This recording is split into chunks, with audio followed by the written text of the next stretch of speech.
Good morning. Morning. Oh, good morning. Today is Monday, June 3rd. This is the Cosmetology and Barber Examiners Reciprocity Committee meeting. We are starting at 9 a.m., and we do have two board members that were unable to attend today. That would be Ms. Judy McAllister and Ms. Nina Coppinger, but I think we're in great hands here. We've got 7 applicants today, one of which is not on your iPad, so I'll walk you through that one when we get to it at the end. And Chairman Gilhan, I can turn it over to you. Is there anything you wanted to add, or do you want me to get started? No, I think we're okay to get started. Okay. I'll give you a minute if your iPads are not on. Are they on? Mm-hmm. Okay. We're ready. So first, before you, you have an application for reciprocity of a cosmetology license from Pennsylvania for Catherine Dawn. The certification shows an initial licensure in 1987 with 1,250 hours and no practical exam. Ms. Dawn explained that she could not provide the last 2 years of taxes because she has been living in Tennessee. My recommendation would be to approve her for reciprocity.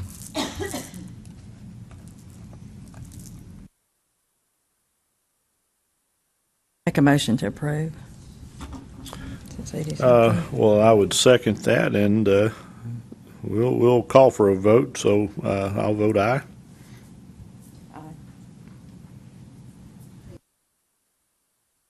Next, we have an application for reciprocity of a cosmetology license. This one is from Oregon for Ms. Ellie Dyer. The certification shows an initial license type of hair design issued in August of 2018 by examination. Ms. Dyer's application said that she actually completed 2,300 hours but was not able to provide a transcript. I'm open to conversations about this since it's a different license type. But based on the certification, they complete 1,400 hours, I believe, and so she's close enough. My recommendation would be that she take the Tennessee exams. I don't know that she's had the different pieces to the aesthetics and the manicuring, but she's close enough as far as the number of hours. I'm curious if they only require 1,400 hours and she's got 2,300. Well, on the design, and I've got her confused with somebody else, the hair design is 1,800 hours. Okay. So I misspoke. I knew it was very close to our number. The situation, though, of course, is it's mostly on the hair and not the other pieces. But she, in conversations, did state that she, and if you look on your page 17 for hair design, and this is from the state of Oregon, they've got it listed there as well as at 1,450, and so the certification versus what they said, and it could be one of those that in recent years they've dropped it a little bit. So she's somewhere between that 1,450 and 1,800. Her records say she did 2,300, and that she does have some experience with the manicure and the aesthetics. So if we did approve her to take the exam, we'd be protecting the public and see if she's actually ready for it. I make a motion to us have her take both exams. Second. All in favor, say aye. Aye. Aye. Thank you. Next, we have an application for reciprocity of an aesthetics license from Florida for Ms. Nubia Echeverria. Ms. Echeverria is here before you if you have any questions for you. Would you like me to ask her to stand? Come Please. up. Hi. Welcome. Thank you for coming to your board today.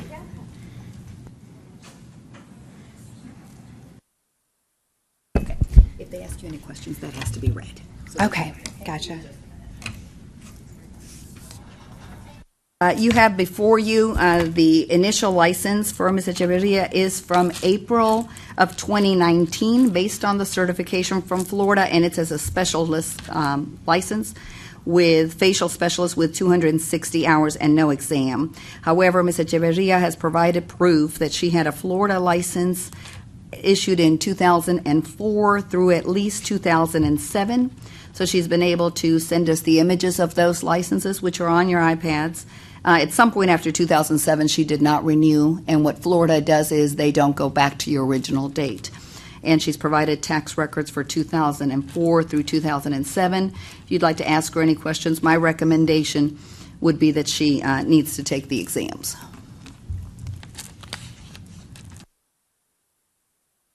Thank you again for coming down here. Did you work between 2007 and the present? I actually worked between 2004 and 2007 full-time. And then in my last year, in 2007, I actually managed the skincare room and trained new hires and ordered inventory. I actually moved to Nashville in 2008 and decided to use my college degree and work in publishing. But I've always had a passion for skincare, and an opportunity has come up to possibly work part-time. And I just love healing people's skin. It's been a while, and I miss it.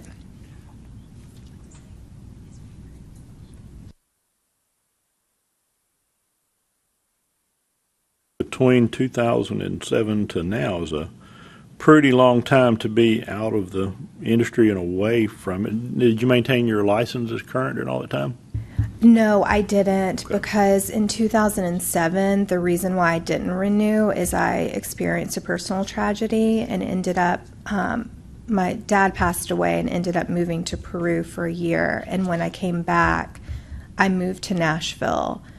So there was just a lot of change. But I've continued just being in that space. I have a lot of friends that are estheticians, and so I'm constantly learning things. Okay.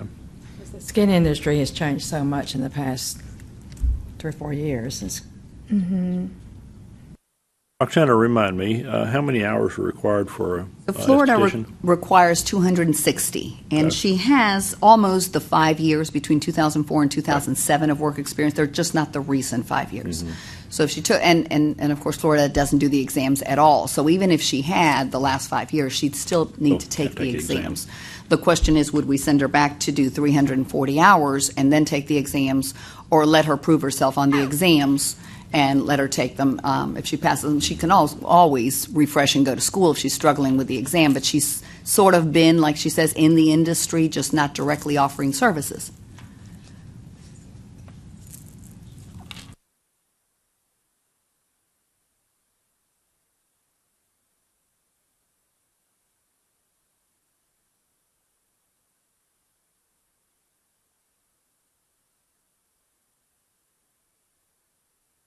Do you have a motion? Yes. I make a motion to let her take the test, and that will tell whether she needs to be refreshed or not. Okay? Well, I would second it, so all in favor? Aye. Aye. Motion carries. Thank you so much. I appreciate Good luck. it. Thank you. Good luck.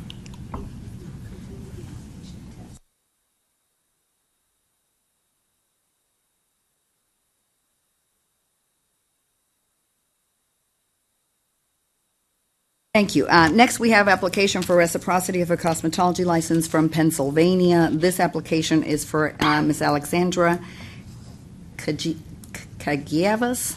The certification shows an initial license in August of 2010 with 1,250 hours and no practical exam. Ms. Kagievas provided work experience between May of 2010 and September of 2013, and a statement that she moved to Mississippi and then immediately to Tennessee and therefore stopped working in the industry. Her application and work experience missed the April board meeting by just a day or two, and so I went ahead and reviewed all of her information, reviewed what our normal recommendation would be and our guidelines with this, and that's the reason on your iPads on page 30 you see from April 16th a letter from me approving her to take the practical. That's what she would have been missing from Pennsylvania, and just a few hours, but she's been licensed since 2010, so she would have had the 5 years of licensure. So in essence, I've already approved her to test. Last I checked, she's not passed the exams, but she's submitted to PSI. So if it's okay with the board, my recommendation would be that she take the practical exam, and I sort of pre-approved her with the thought that she can start testing, and if she had passed it, then we would have known she could be licensed. So it would be to approve her to take the exam, just the practical. Make a motion to approve. Second. All in favor, say aye. Aye. Thank you. Next, we have an application for reciprocity of a cosmetology license. This license is from Nevada, and it is for Ms. Terry McLean. The certification shows an initial license type of hair designer. That license requires 1,200 hours, and it was issued in March of 2006 by examination. She moved to Tennessee with her family in 2012 and took off to have more children. I'm open to discuss this as well. My recommendation would be that you take both exams.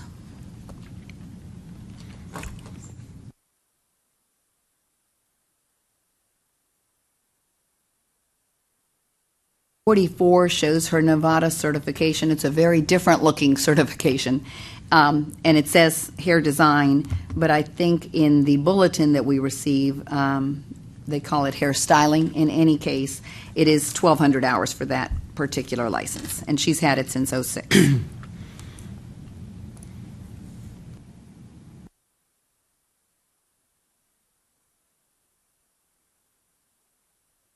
This is for a full Cosmo license?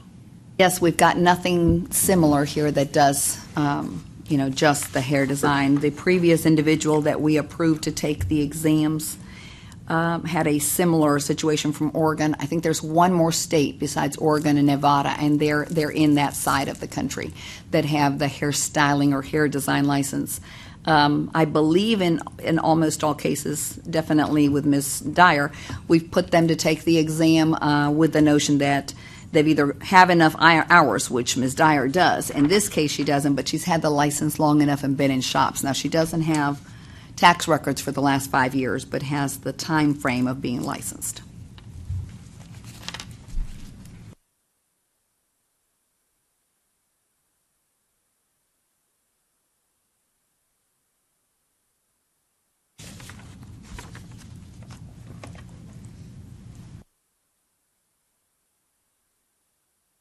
Different from our natural hairstyling, though, because it's Oh, it is. They cover It's a lot color, they different. cover perms, they do everything. Again, unless they learned it in the shops and had access to the facials and the manicure side of things, they would need to prepare somehow for the exam.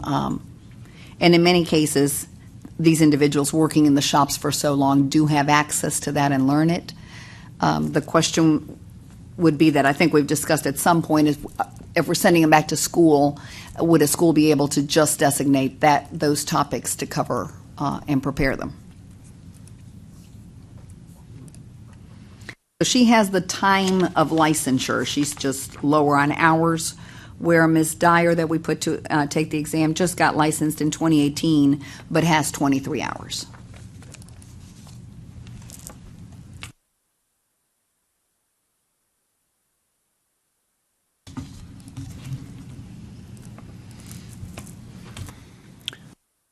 I think I would like to see her take the exams. So, make a motion for her to take both exams. second. All in favor? That's Aye. both of us. Thank you. You both agree. That helps, though, We doesn't agree. it? Okay. Next, we have an application for reciprocity of a cosmetology license from Louisiana and Florida for Rebecca Sivers.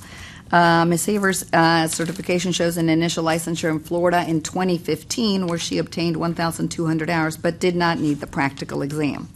Louisiana certificate does not say when it was issued, and that certificate is on your iPads on page 54. But it was probably by reciprocity from Florida. She has provided some tax records, but she does not have work experience in the last 5 years. We have records for 2015 through 2016, and in 2019, she was hired by a company, and that is on your iPads on page 56, that does photo shoots and special events all within the industry. And would like to be able to use her more in the cosmetology side, not just her experience, but have her also work, since she's very knowledgeable on colors. So I would recommend that she be approved for reciprocity.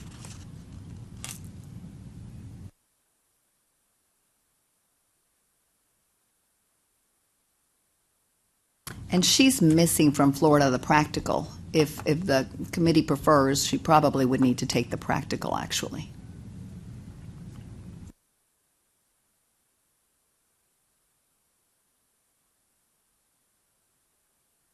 Motion for her to take the practical. I'll second. All in favor? Aye. Say aye. Aye. Motion carries. Thank you. Next, we have application for reciprocity of a license from Indiana for Christina Thomas. The certification shows an initial licensure in April of 2011 with 1,500 hours in both exams. Ms. Thomas has a license that is actually a probationary license, and that is on page 62 of your iPads, because she had a felony record, and therefore Indiana does similar to what we do and issues an agreed order for probation, but their license actually shows probationary as opposed to active. Therefore, I would not be able to have approved her. The summary of the entire case is presented before you to be able to review. The offense goes back to 2008. It appears that her parole sentencing expired in May of 2019. The felony is more than 3 years old, therefore, I don't believe she would need to do an agreed order based on our current statute in Tennessee, so I would recommend that we approve her for reciprocity.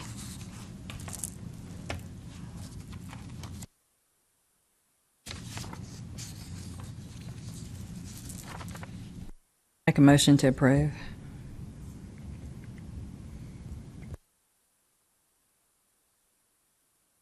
Second. All in favor say aye. Aye. Motion carries. Thank you, and I think that is all that we have. We had 7 applicants. I want to take a minute to discuss with the committee. Give me 1 second to make sure.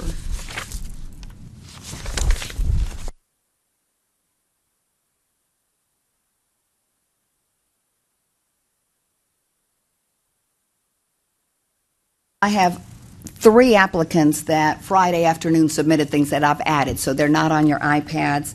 Mr. Valencia? Mr. Valencia is not here. I want to discuss his situation and explain it to you, and we can talk about it again with the full board. He was a reciprocal applicant in 2008 and applied with international hours from Columbia. He completed schooling at that point in both Cosmetology and Barber. It's a mixed, it's considered one discipline. So he had 2,000 hours. By the time we received all his paperwork to put him in to take the exam, it was actually 2016. So he's been testing, but the language barrier is an obstacle for him. So he's not been able to pass the Barber exam because we only have it in English. So just to brief you all in on, I think we'll vote on it with the miscellaneous pieces with the full board. But he is asking permission to start testing in the cosmetology discipline because we have it offered in Spanish. So we will look at Mr. Valencia at that point if that's good with us. And then the only other piece that I wanted us to talk about is kind of a review or consideration of the reciprocity process moving forward. As both of you might know, some states have reduced the number of hours that they have for reciprocity for the cosmetology and barber license. Texas was the latest one. And so in the office, as well as the presentations that we are doing, we're trying to be a lot more understanding and flexible to individuals moving to Tennessee. We're seeing a larger increase because of the exams offered in other exams. I think we're seeing an increase as well. And so along those lines, we're trying to reduce the barriers that we have to entry in the field. And so along those lines, I'd like us to have a conversation and maybe take home some follow-up work on what the committee itself thinks and maybe the full board as a better guideline on how to maybe not put some of our reciprocal applicants back to school if they're in a time frame that you see fit, like the ones we reviewed today. I think we're looking at it from every angle. We're looking at licenses that are different from the cosmetology and giving them that option to test. And so historically what we've done, and I think the board has done a fantastic job to be consistent with the decisions, is we've looked at that 5-year time frame of experience and tried to always keep it as current experience, and anytime it's not current, we've brought them back before the board. Sometimes those added delays keep people from working a couple months extra, so we can talk about those. We can talk about if they have license less than 5 years, what would be that magical time frame to implement kind of a new way, a middle ground of what we can consider to get people out working and supporting their families quicker. And the board, the committee and the full board has always agreed that the exams are a good way to protect the public if we put them to test. You know, just like today, we've got several things that kind of fall out of our normal approval criteria. So as much as we have some authority to consider mitigating factors and such, I think it's be a good idea for the whole board to talk about that a little bit. Some other input as far as, you know, what is within our scope or our reach to be able to make adjustments, and really with an eye to being consistent, to have everybody being treated fairly and as much the same as possible. With as some of them we looked at this morning, some states include items more than others in their hours of training, so that'd be something that we'd have to consider a little bit too. Discussion to have. Okay. And we're seeing more and more states now not send the certification. You just saw the one from Indiana. We have to go out and grab the one from, I think it was Nevada. You know, just some aren't even telling us that they're reciprocal. It has to do with probably shortage of staff, large numbers of licensees coming in, the same kind of thing, trying to get people out working sooner. So in some occasions, we just don't know how many hours did they really do. So, you know, is 1 year of licensure enough? And we just welcome the active license. So, and you all as the experts for reciprocity can think about, you know, think through those things. As the full committee, I'd love that possibility for all of us to think together, and then maybe come back in August or whenever you see fit with a plan. I think that's a good idea. We'll mention it to the rest of the members too, so that they can be thinking about it as well in case they've got some more input. Perfect. Okay. I had nothing else. Thank you both very much. So we'll Thank you. have a break till the complaint committee starts. Thank you. Okay. I swear.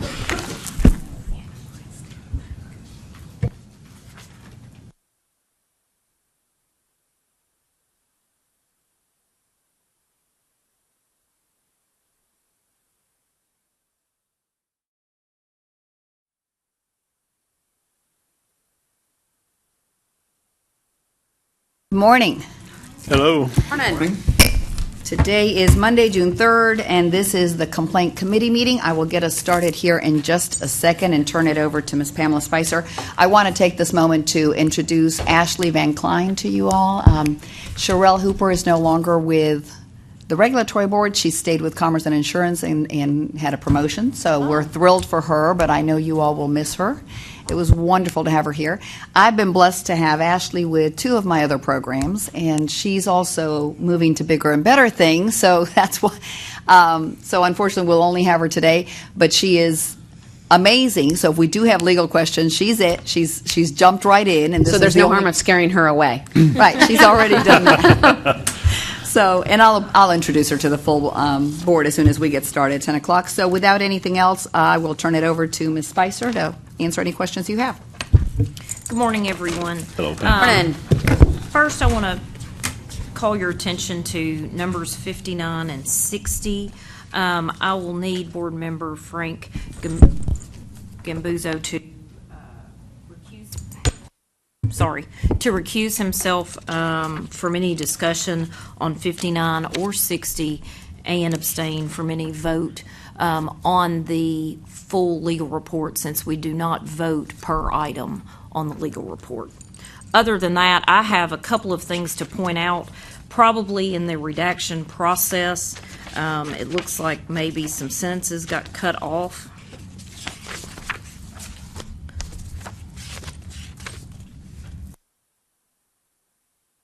First, on number 35, on the copy that I have, it says authorized settlement by consent order with, and there's nothing further. It should say $1,000 civil penalty. That was on my list. Good. Then on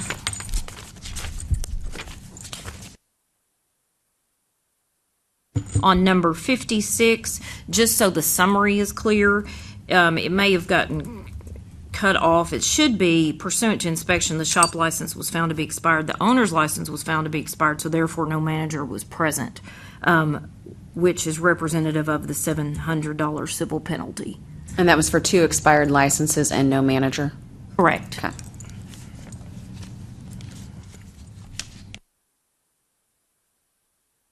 Now, for clarification, the hair braiding situation, natural hair license, that has been eliminated per the notes I've received, I'm assuming? Correct. In the full board meeting, the board attorney will be going over that legislation with you, but we wanted to go ahead and include those on the legal report because that becomes effective July 1. Okay, that And was of my course, we question. don't have another board meeting. So with that, on number 21, while I recommended closure because of the type of service, to be consistent with the represents, we would go with closure with a letter of instruction to instruct these individuals on what they need to do going forward. And that was all the represents at the end as well, correct? Well, not all of them, many of them. Correct. Number 61 through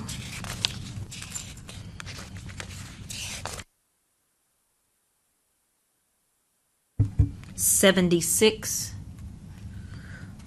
would be the type of cases that would receive the letter of instruction. Just from my own knowledge, if those fines were paid, there's no recourse on that, correct? Correct. Because they were unlicensed, and that was the law? Correct, at the time. Gotcha. Correct. But now they receive a letter just to let them know the law has changed, and these are the new rules. Yes. Okay. Thank you. Number 44, are we missing something, or does that apply to one of the other cases? On number 44 and 45, the summary is below. Oh, it applies to both 44 and 45 together. Correct. It's 2 separate license numbers, but given that there's litigation pending, these need to be moved to litigation monitoring for the time being.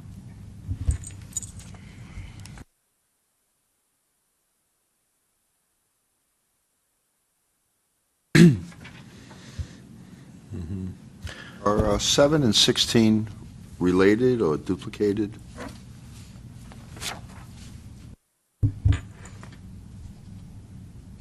Seven and 16? Yes. It is the same establishment. Two But two different complaints. Correct. Oh, okay, thank you.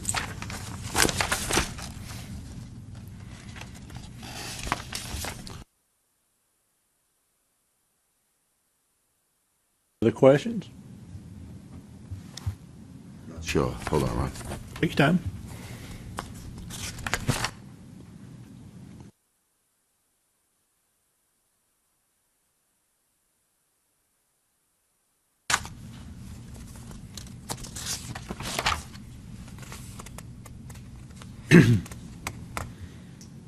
$40? I was thrown off a little bit with the living expenses portion of that.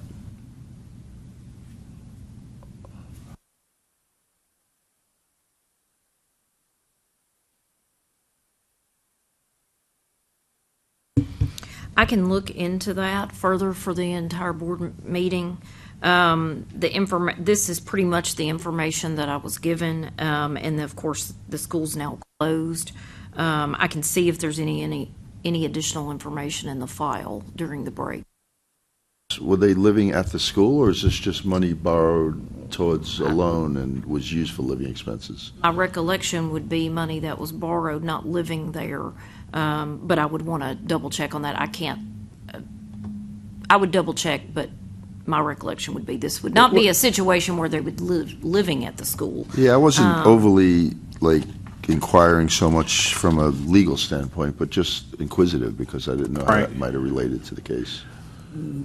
Sometimes whenever students receive financial aid in their for their education, the calculation includes, per the government's calculations, of course, the cost of tuition and attendance, and then there's an additional amount that normally adds into that calculation that provides for living expenses for the time period they're in school. So the actual cost of attendance, if tuition is $10,000, there might be another $5,000 or $10,000 additional that the student may be entitled to through financial aid, through loans and such.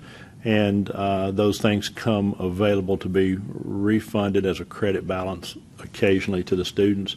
Sometimes, certain scenarios, that money has to be returned to the federal government as though it's not earned, maybe for some attendance. If they didn't maintain their qualifications, it goes back. Sometimes students feel like that money should just be written to them or given to them out of pocket, and that's just not what the rules allow. Gotcha. Thanks for the explanation. Not that that's the case in this one. I was confused too. I didn't know that there were like dorming opportunities, but that makes sense. Not yet. Any other questions on the report? Do we need to have an approval, Pam? Yes. Okay. We have a motion to approve the legal report with Frank abstaining. I'll make the motion to approve. A second. We have a motion and a second to approve. All in favor say aye. Aye. Aye. Motion carries. And I will go through all the changes with the full board that we made. Thank you. Then we will stop and reconvene with the full board at 10 o'clock.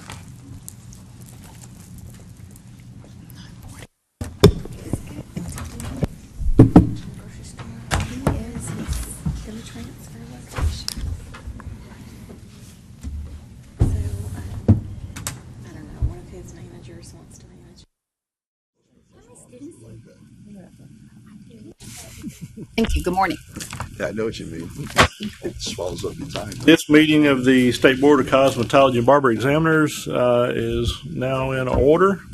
We will begin our session this morning by having a roll call. Thank you and good morning. Let me start with Ms. Kelly Barger. Here.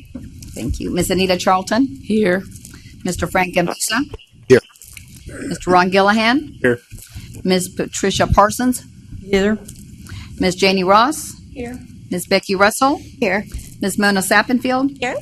Ms. Amy Tanksley. Here. Ms. Wyvette Granger. Here. Thank you. And Ms. Judy McAllister and Nina Coppinger are not able to join us today, but we have quorum and are ready to proceed. Thank you, Chairman Gillahan. Very well. One of the first things we do, it's our custom here to acknowledge all our guests. So we'd like to thank y'all for coming out today and being here with us, participating in your board. Do we have any schools that are represented here today? If you do, someone from your school, if you'd stand up and identify yourself. And thank y'all for coming down this morning. Yes, ma'am. Thank you for coming in. Hello, Mr. Brown. Good to see you. Brian, excuse me. We need to move to the approval of the January 28th, 2019 minutes. Are there any additions, corrections, or deletions? Hearing none, do we have a motion to accept the minutes? Make a motion to accept. We have a second. Second. We have a motion and a second to accept the January 28, 2019 minutes. All in favor say aye. Aye. Motion carries. Okay. Legislative updates. Thank you. And if I could take this opportunity to tell the full board and share our attorney for the program, Sherelle Hooper, has moved on to bigger and better things. We're thrilled she's still with Commerce and Insurance. She's handling contracts for our division. So it was a great move for her, but we're going to miss her, as I know you all are. And so today it's my pleasure to have Ashley Van Klein here with us. And she is fantastic at what she does. So if you have any questions, she'll jump right in. She will not be our permanent attorney, as she too is leaving the regulatory boards for something bigger and better and in warmer climate, at least during beach time. So I'm going to turn it over to Ashley. She will go over the legislative updates, and then we'll proceed with our meeting. Thank you. Okay. Good morning, members. We have two pieces of legislation that were passed that are relevant to this board. First, as enacted, House Bill 0320 exempts a person who engages in hair braiding from the cosmetologist licensure requirements if the person obtains 16 hours of approved training in health and hygiene, registers biannually and pays a $30 registration fee, uses only disposable or properly sanitized instruments, and post a notice that they are not licensed and refrain from referring to themselves as a natural hairstylist. The second, as enacted, Senate Bill 0384 permits active members of the armed forces or their spouses who hold licenses in another jurisdiction to engage in their licensed profession in Tennessee without first obtaining a Tennessee license. The service member or spouse must be licensed and in good standing in the other jurisdiction. The amendment also requires the practicing individual to apply for renewal of their license either prior to expiration in the other state or within 1 year of practicing within Tennessee.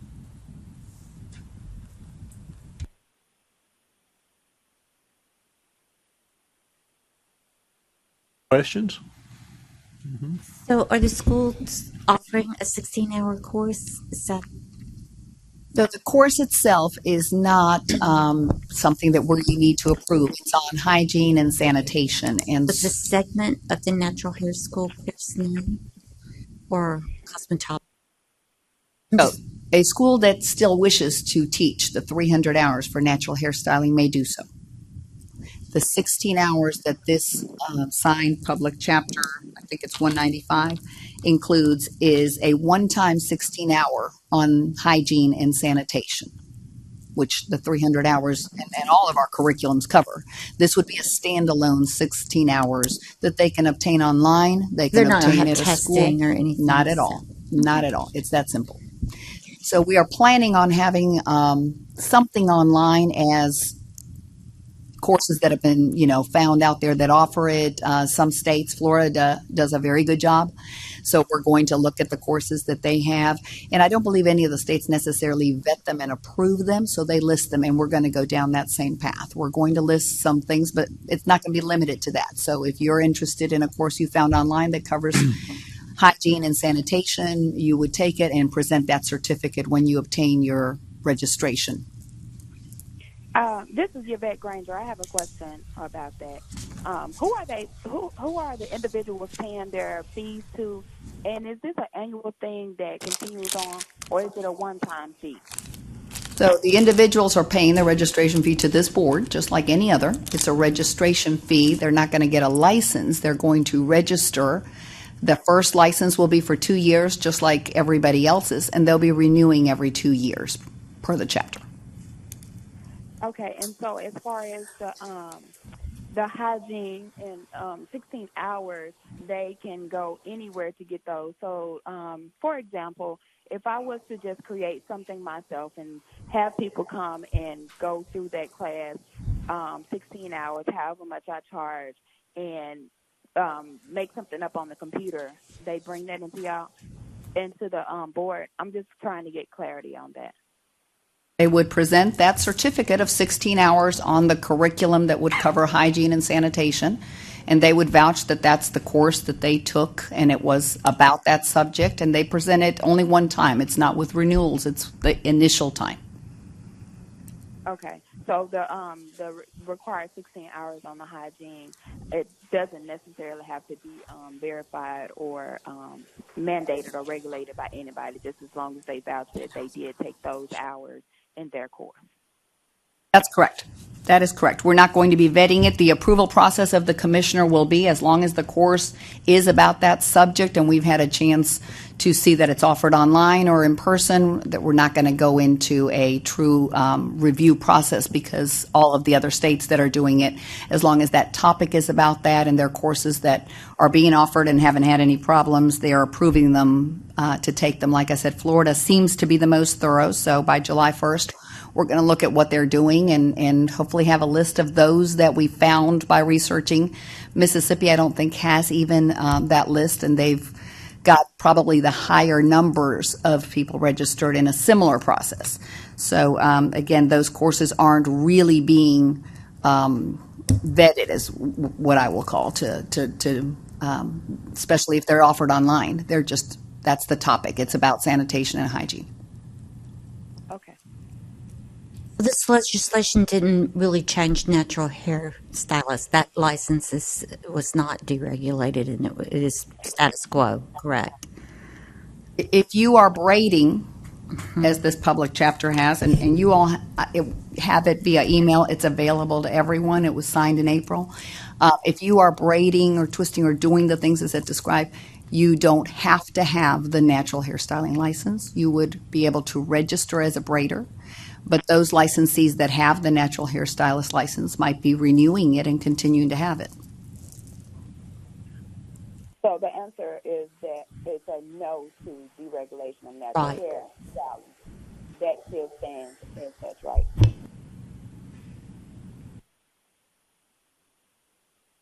Yvette, this is Ron. I think what we're talking about is two different things here, because yes, the license is no longer required as per statute. However, a person can choose to go ahead and take those classes in the school and become licensed in some way there, although it's not a requirement now. It may speak to your own professionalism, and it's, I think, one of the qualifiers here was that under the new legislations, you cannot identify yourself as a natural hairstylist. So if you want to identify yourself as such, then perhaps you'd want to pursue the other avenue.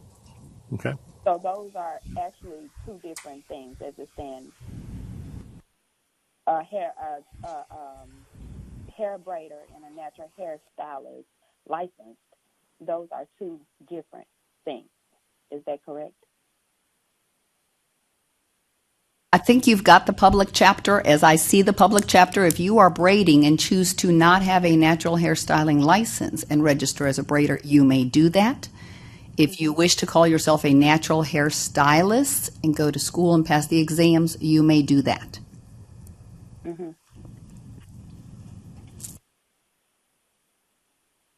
Okay. All right. Do we have any other questions?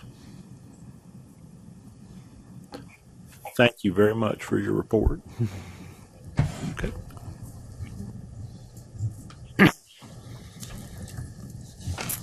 We will move on.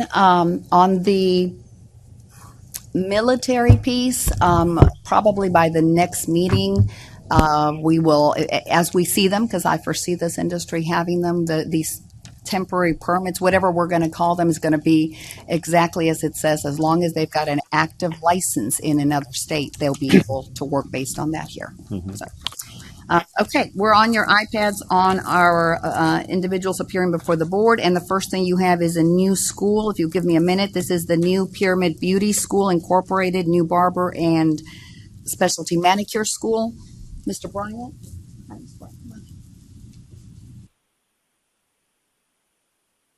Make sure that that button's red. Give me a minute to walk up here.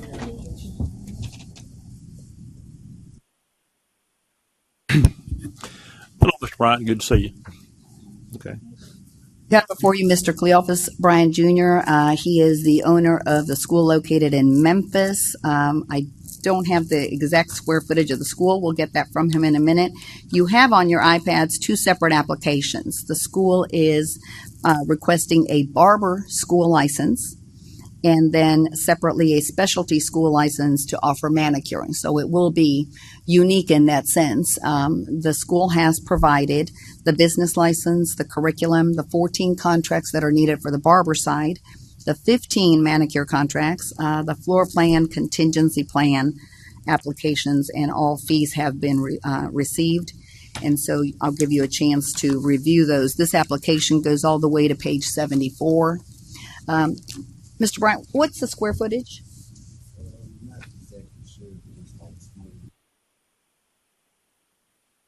Thank you. And I'll let the board review and ask any questions that you have.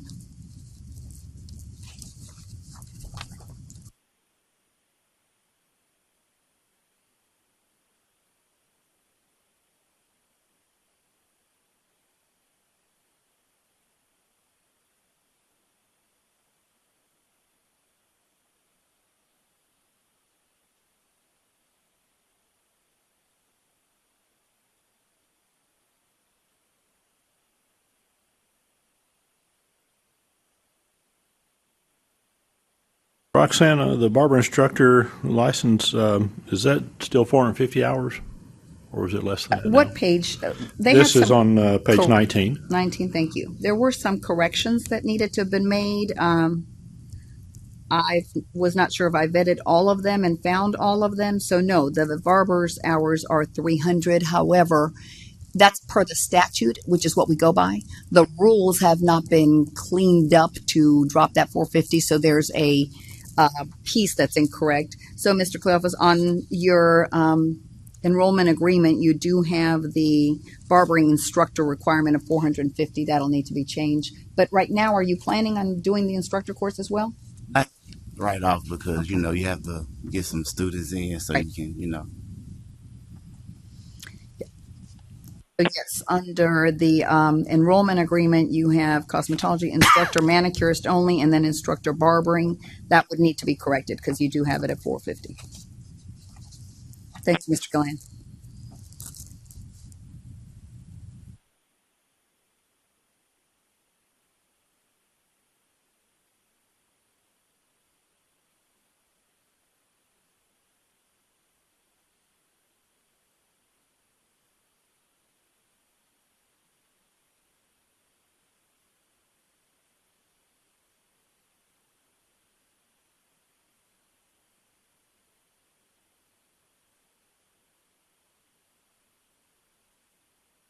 Ron, I was just curious, do y'all own this building? Yeah. Was it renovated recently? Yes, ma'am. It's still in renovation. Yes, ma'am. Okay.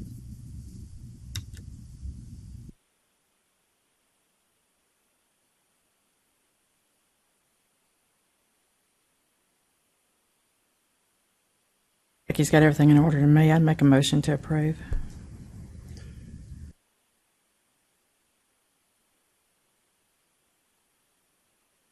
I have a question, since Ms. Sappenfield's question was very good. If the school is under renovation still, is the floor plan going to be changing? No, ma'am. No, ma'am. I laid it out because I'm an architectural draftsman, so I laid it out exactly how it would be. It's laid out perfect how it's gonna be. But it's still going through certain renovations, like small, like flooring and ceiling.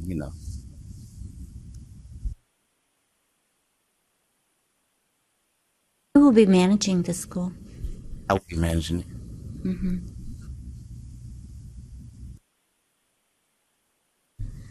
I have a question. On your contract, I'm trying to see page 19. It says a new pyramid barber and nail school will, graduate its first class during the calendar year of 2017-2018. Does that Changes. typo should be? Yeah, I made the changes. I don't know if you got the changes yet. Okay.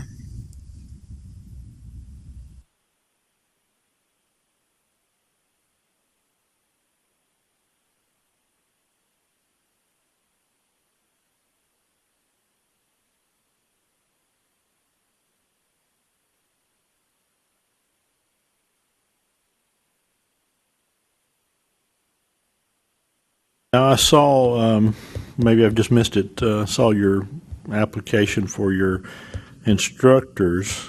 I'm looking for the application enrollment agreement for your barber students in particular. I see a enrollment agreement on page 25. Let's see if I can get to the end. Okay. In that enrollment agreement, there's no, it's not clearly spelled out what the costs are for the student. On page 25 through, let's see, 25 through 30 before the next enrollment agreement begins. I believe that's for a barber student. We've got the hours on there and so forth. When it's going to start, the schedule, payment options, refund policy, that's there. So between those four corners, I don't see anything spelled out on what the student's going to pay. It should be the first, like it should be at the beginning of the Yeah, but so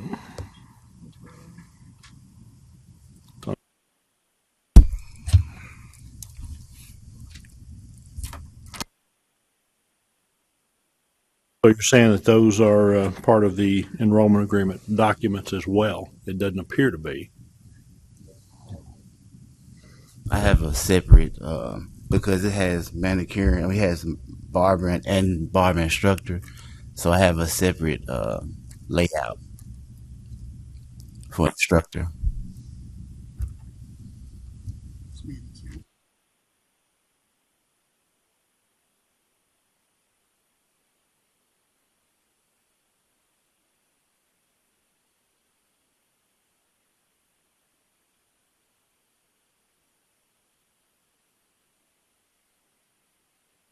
Have someone send that information in if need be.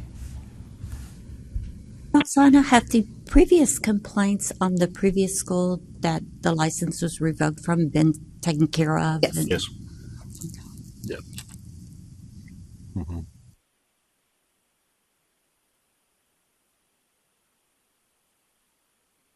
And regarding the tuition, so these are the revised contracts that were sent to me in the beginning of May, and I agree with you, Ron. I don't see the amount.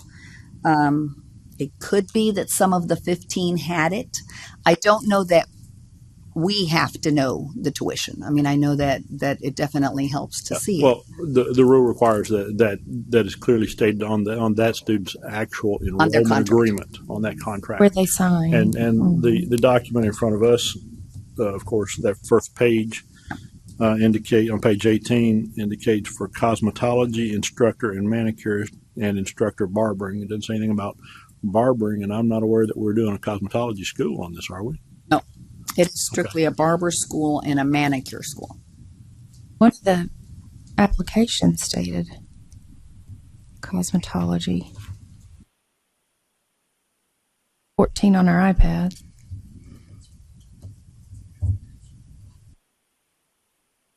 Believe I updated those changes. I don't know if you have the recent updates. But the application on page 14 is within the law. It's the cosmetology law.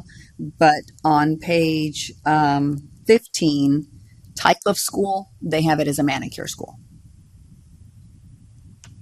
So I think the application is correct. The email address that Mr. Bryan will be using is different than what he provided on these applications. So that has been rectified. Okay. The contracts that they submitted in May, you're correct. I don't see the amount on the barber one. It's there on the cosmetology one.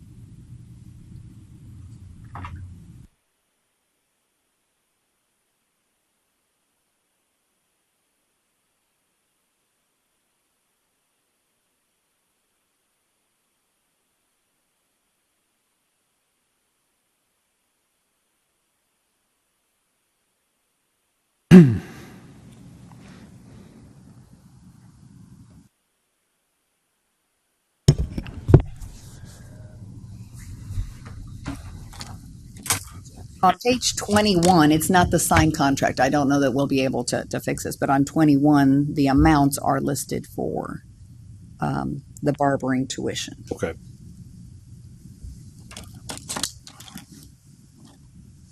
You know, if your contracts with the 15 barbers that have signed, does that have the amount on the contracts?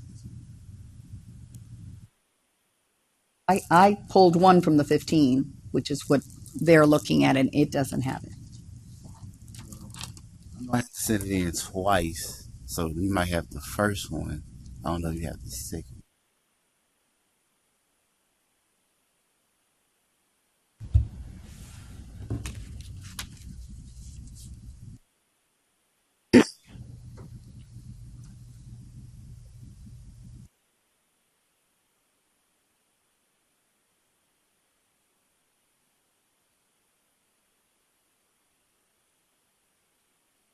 Roxana, members, what I'd personally like to see that we take a look at that particular issue on the contracts, and if it's not on there, that we need to get that updated, perhaps. And Just typos. It just mainly is typos. Yeah, that's something that's easily correctable. I I have one Go question. ahead. Sorry. So on, I'm looking on page 25 of our iPads where the first contract submitted, and there's a bolded out that says that you're only offering evening and weekend classes. What does that apply to? We're gonna be opening at 5:30 to 9:30 Monday through Friday, and on Saturday we'll be doing 8:30 to 5:30, which gives the opportunity for working class to still work and go to school. So you won't be having daytime hours during the week. Right. Okay. That's a little bit of a concern for my field inspectors. I Yes. can't expect them to go to a school that only operates weekends and nights. I don't know how we go around that. Well, the first sentence says Monday through, oh, no, just Saturday. Okay. Course hours Tuesday through Saturday, 8 to 4:30. Well, 8 a.m. to 4:30 p.m. maybe this is just for, That's for the barber instructor. yeah.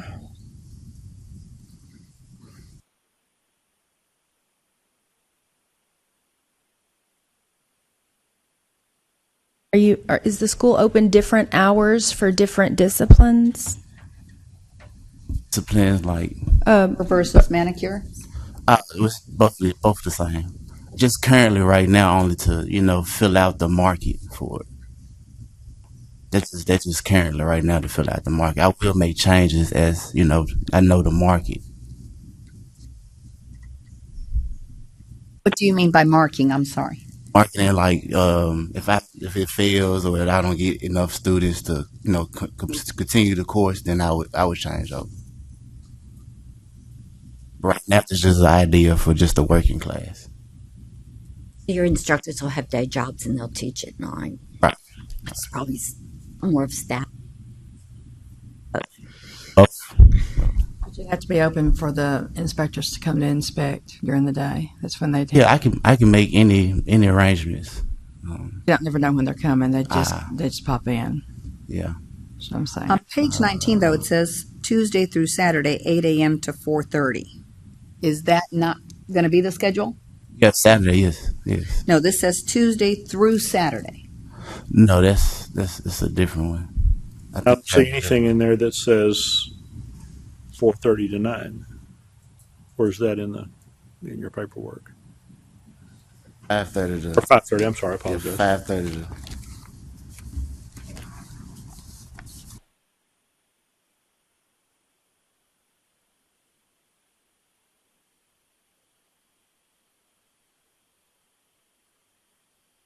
On my motion for right now.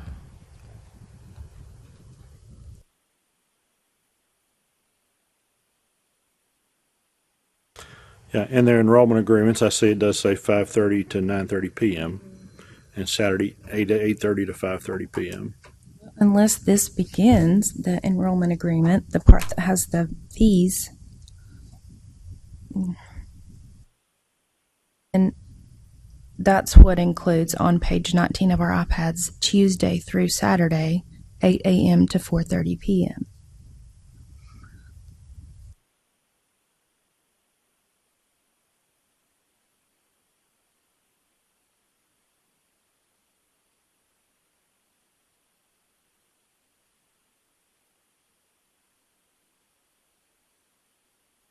I think we need some clarification. Like, your contract is saying you're going to be open both day and evening. Yeah, it's just evening starting off. For So the first the class, it'll be just for incorrect is evening. on the very beginning of your, okay.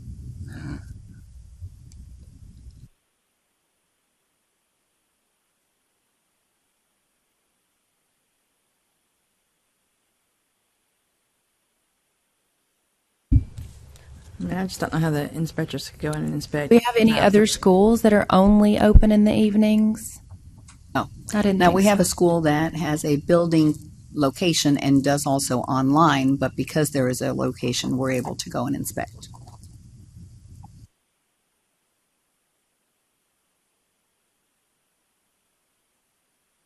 Is there a way, Roxana, we could get more information about what the inspectors could do? I understand the need for a night school. Yeah, I mean, we can definitely work around it, and we would flex the inspector's hours so that on a random Tuesday It could or Wednesday, work after 5 we o'clock. go at 5:30 or 6 or 7. Yeah, so that's manageable. I think that's because to avoid, to not do this when the need is out there, that doesn't make sense. I think we'll have to adjust. It's not our normal process, so Not normal, we'll but it's work not it. impossible. Absolutely. Okay. Right. That's good to know. Could you also make consent of being there if you knew the inspectors are coming or something? Yeah, if I knew, I'd make Well, the purpose of the It's not inspection to is let to them not know. go when they know Yeah, they're coming. yeah, Our that's the purpose whole of point. inspections Yeah. are to go when we think we need to go. If you could call me when mine are coming up, that'd be really great. That would be fabulous. Be fun. Well, in reality, you're only looking at like once a year or Correct. twice a Twice a year. year. So Yeah. 2 days out of the year, somebody has to rearrange their Yes. schedule. I wouldn't think would be a huge issue. Do we feel like we need to address on page 19 the 8 to 4:30, if that's not actually Tuesday through Saturday, to more clearly state what it actually is?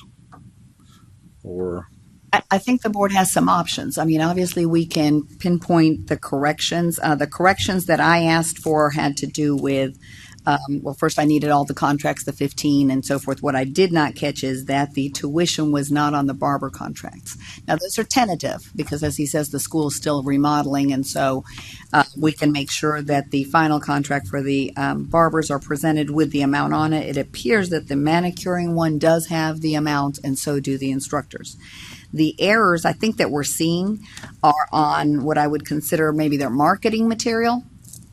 And it starts on page 19. You're absolutely right. They did not redo that marketing piece. We discussed the email, the contracts, some of the other pieces, and I believe they either had the instructor but not the discipline, either not barbering or not manicuring. You couldn't teach if you couldn't be an instructor if you didn't have students in that class. So that, I think now it's clear it's not a cosmetology school at all, just manicuring and barbering.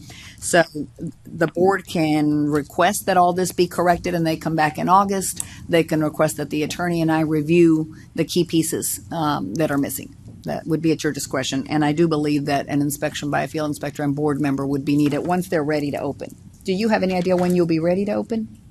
I had it down here for June 10th. I was just going to extend it to June 17th. But I thought you just said you were still doing the flooring and so forth? Yeah, it's in the finishing process. I just want to make sure everything's done. Oh, okay.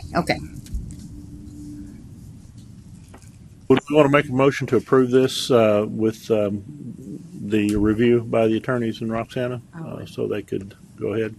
I'd like to see, there are quite a few errors. The good news is it's not big stuff, but there's enough, I think, that needs to get corrected. Approve it with the review of the Roxanne and the lawyer. Corrections applied. I'll second that. We have a motion and a second to approve this school upon the corrections being made and review of the corrections by the attorney and Ms. Roxana. All in favor, say aye. Aye. Opposed, say no. Motion carries. Okay. Mr. Bryant, good luck. We're looking for good things. All right, thank you.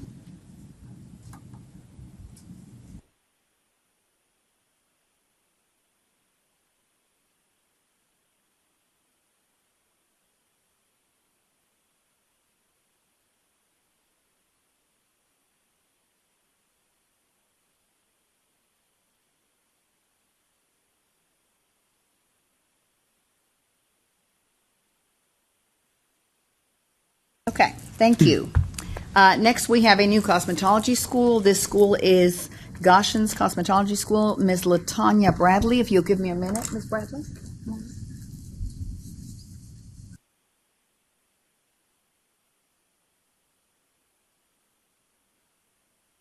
Questions, you'll need to make sure that that's ready. All righty, thank you. Hello, good morning. Morning. Give me a minute to get to that page. I wrote down. That application starts on page 75.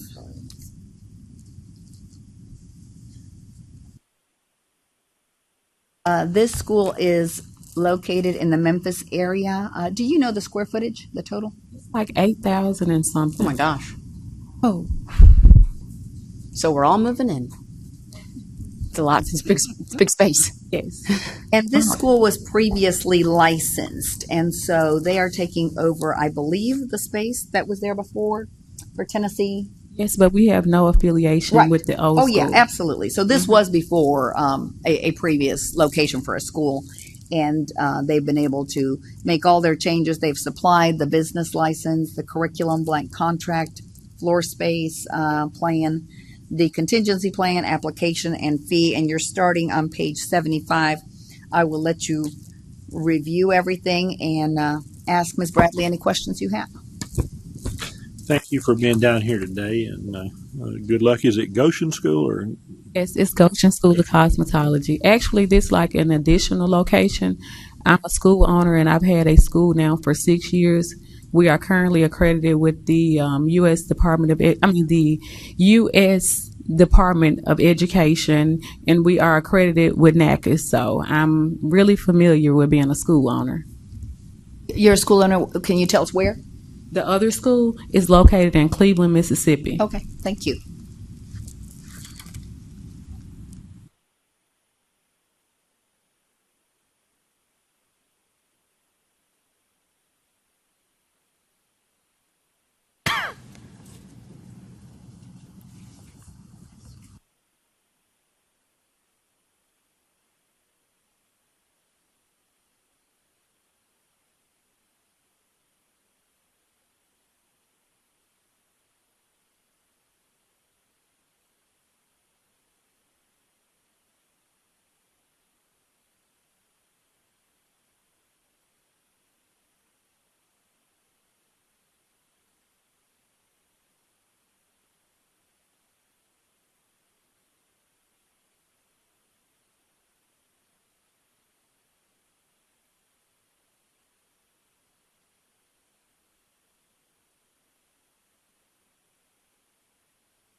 Like your vacation policy.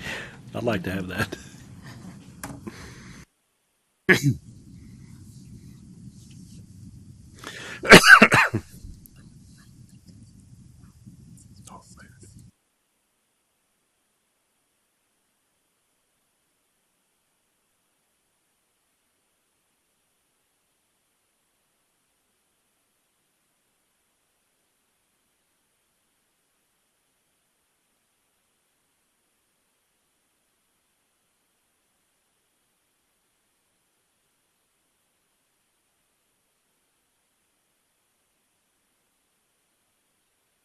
everything looks good to me. I'd like to make a motion to approve after an inspection. I'll second. We have a motion and a second to approve with the inspection of the board member and inspector. Any other questions? And I'll take that back. I read another page down, so I was outside of yours on the vacation. All in favor, say aye. Aye. Opposed, say no. Motion carries. Congratulations and good luck. Do you know when you'll be ready? Tomorrow, if I can, it's ready. If someone could come out today, it's ready. So the field inspector won't go out today because they won't find out until I get back to my desk. Is there a board member in the Memphis area that can go in the next couple of days? Yeah, this is Yvette Granger. I can go on tomorrow. Okay, Ms. Granger, I will send you all the information to see if tomorrow or the day after works out, and I'll get this to the field inspector. Thank you. Certain. I mean, could I know the time? I know that I They'll don't work it out with you. Yeah. Okay, They'll because send I you don't an live in the Memphis area, so that's the reason why I was asking. I'll have your phone number and email so they can coordinate with you. All righty, thank you. Thank you. Is that it? Congratulations. Congratulations. Congratulations. Thank you. Good luck. Thank you. Welcome to Tennessee.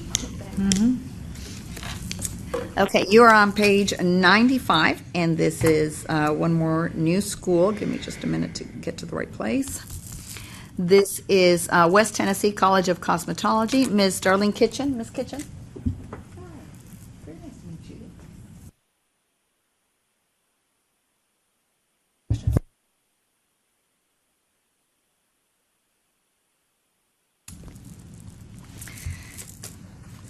You have an application for a new cosmetology school. This school is, hold on, located in Jackson. The school is 3,360 square feet. The business license, curriculum, blank contract, floor plan, contingency plan, application, and fee will receive timely. I'll let the board have a minute to review and ask any questions.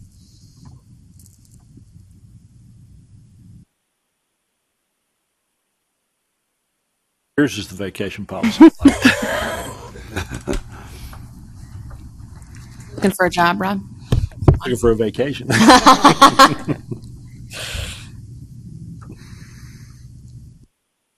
Place exists as a school now?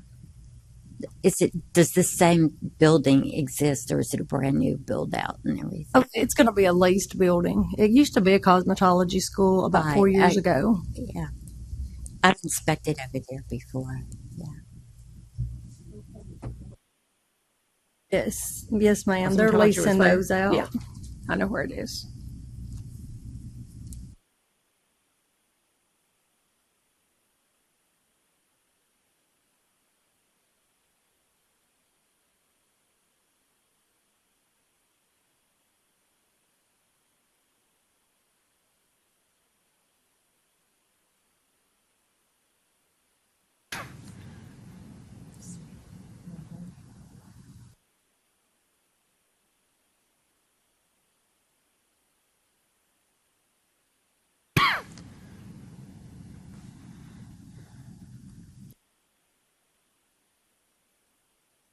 Roxana, on page 102, contingency plans right under earthquake. If you take a look at that and make sure that fits within our policies and so forth.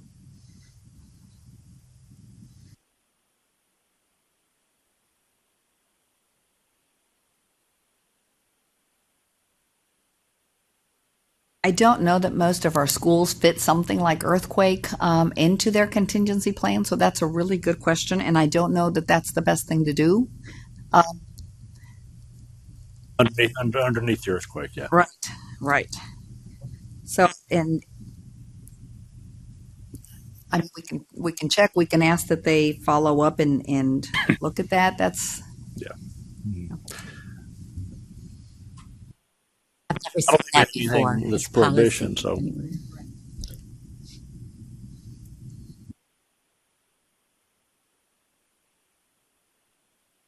Only because we've had this come up before and not a protective situation, I guess I would say.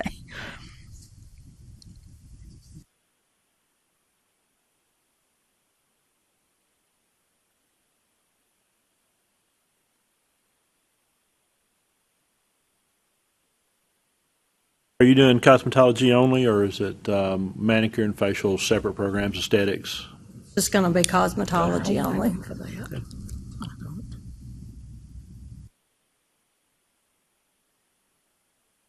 Make a motion to approve. We have a motion to approve. Do we have a second? I will second it. Okay. Do we have any other discussion, questions? Okay. All in favor, say aye. Aye. Opposed, say no. Motion carries. Congratulations and good luck. Thank y'all. Are you ready to be inspected, Ms. Kitchen? Not yet. August the 5th would be fine. You'll let me know. We won't do anything until you let me know. Okay. Sounds good. Thank you. Thank you, and Roxanne. congratulations. Okay, we will move on to our applications for examination, and they start on page 112, I believe. Give me a minute, and we'll start with our felony applicants.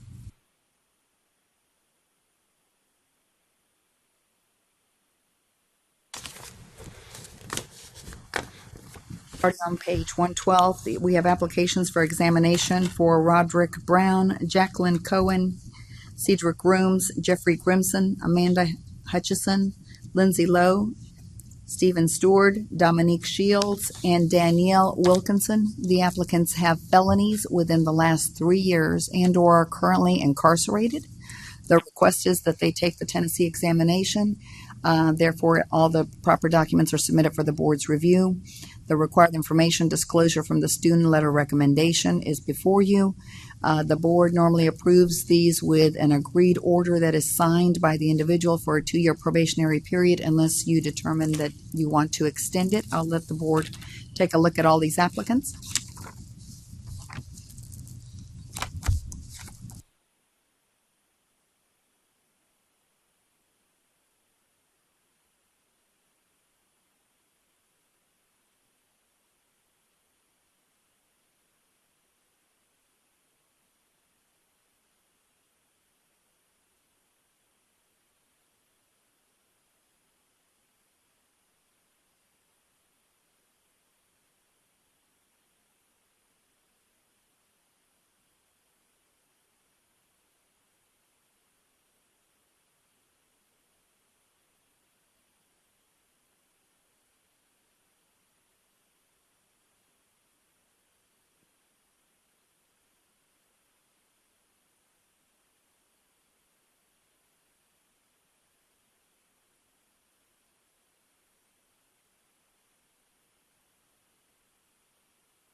Roxana, on page 126, Mr. Grims, are those hours correct on that at the bottom? I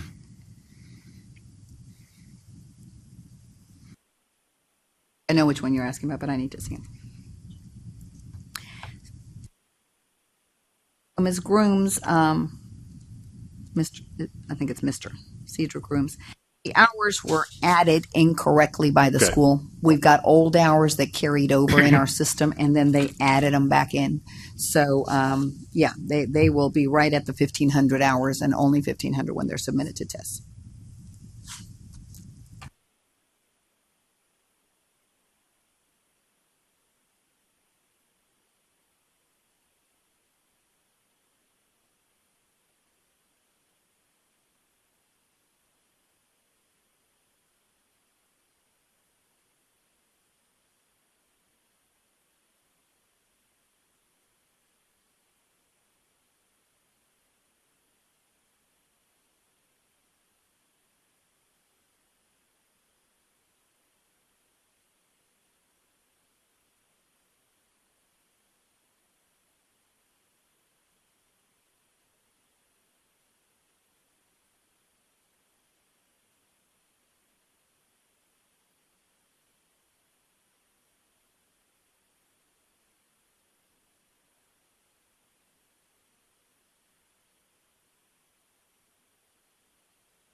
Make a motion that we accept these applicants with the, was it 2 years probation to test?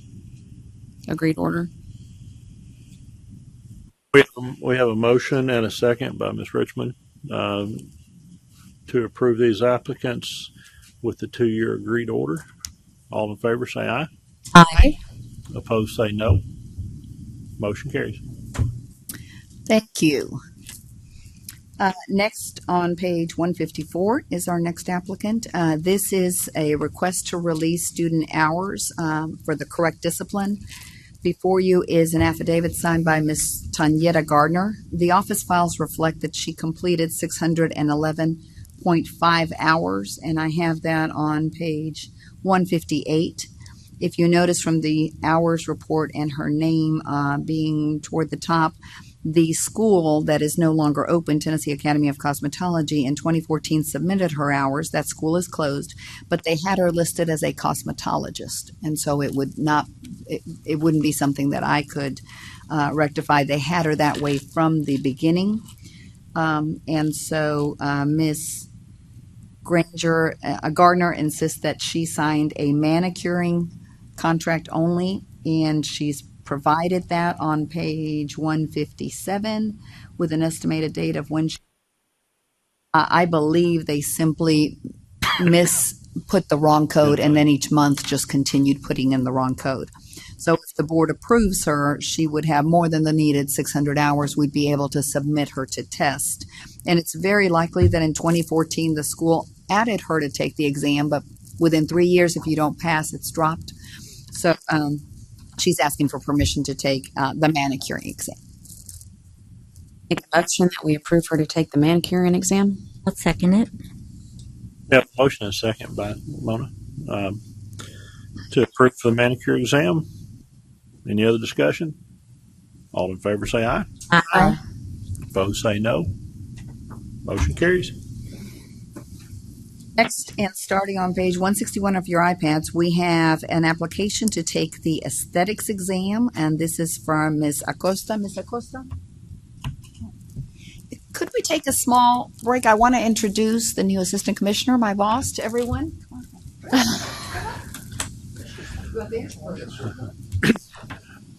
I slipped in. I'm sorry. I was meant to be here at the beginning of the meeting. It's nice to meet y'all. Welcome. Thank you for coming down. Yeah, I'm Toby Compton, and I look forward to working with you guys. I've already been briefed. Roxanne and her team are great, and so you're in good hands there. But they've briefed me on some issues, and we'll hopefully all collaborate and work together to accomplish some of these. I'm hearing some of those right now in terms of the hours and the reciprocity. I know that's a significant issue, and anything I can do to help y'all and facilitate what you do for the state and for your industry, I'm happy to do it. I got a haircut about a week ago, and the lady who cuts my hair, she's fantastic. And I was like, hey, this is my new job. And she was just thrilled. She thought that was just the neatest thing. So I think I got a better haircut that day. But I've been around the state before. I was at the Department of Economic Development, and so this is my second time in state government, and I look forward to working with the department and you guys. Any questions or anything I can do? Are you sure her license wasn't expired? It was not. They made a little production of showing me the license. They were really sweet, really nice people. Wow. Thank you for taking the time to come down here and visit with us. Well, y'all will see You're me welcome to sit and enjoy. y'all will, I think it's very helpful for me to hear what's happening and just kind of see these things. So from time to time, you'll see me around, but I'm always available. You've got a great staff there. They're fantastic. They keep me going, and legal, keeps me in check. So I'm week 3 now, so I'm still a little wet behind the ears, but we'll get it done. We'll try to take it easy on you. Well, thank you. Thank you, Toby. I'm sorry I didn't see you sooner. Thank you. Okay, so this applicant is applying for aesthetics license. She needs to take the exam first. She is coming with a medical degree from Venezuela. Name is Nayara Acosta. So Dr. Acosta has provided evaluated documents through the company that is wanting to hire her to do more of the beautification side of aesthetics. She has experience and certificates from the United States, from Brazil, from Spain, obviously her degree from Venezuela. She is requesting permission to take the aesthetics exam. She's leaving a country, as you all know, that's going through a lot of changes and difficult times. She does not wish to start all over again in the medical field in this country, so her choice is to do the aesthetic side of things within this company. I received this just as I was getting ready for the meeting, and I didn't want to miss the opportunity to present her to the board and wait until August. I did not think she'd have the chance to necessarily be at this meeting, but we were going to try, and she would have been happy to answer any questions. Obviously, she has more than enough of the education. She's got the language, so she'd be testing in English. It's a conversation for us to have, so I open any thoughts. My conversation was with the administrator of the medical practice, and they have obviously dermatologists on their team. They've known her from things that she's done through the States and what she's done in other countries. And so when she came to them and said, this is all I want to do is the aesthetic side of things. And she apparently does have documents that show those certificates and experience from Venezuela. But again, they were vetting her big picture items and translating the medical stuff.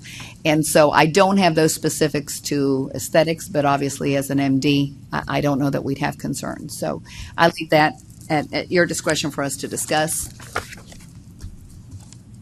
This is one of those cases that we see occasionally where the person is obviously qualified, and then maybe some small component of our rules and regulations don't sometimes permit us to consider things, but we can consider mitigating some circumstances.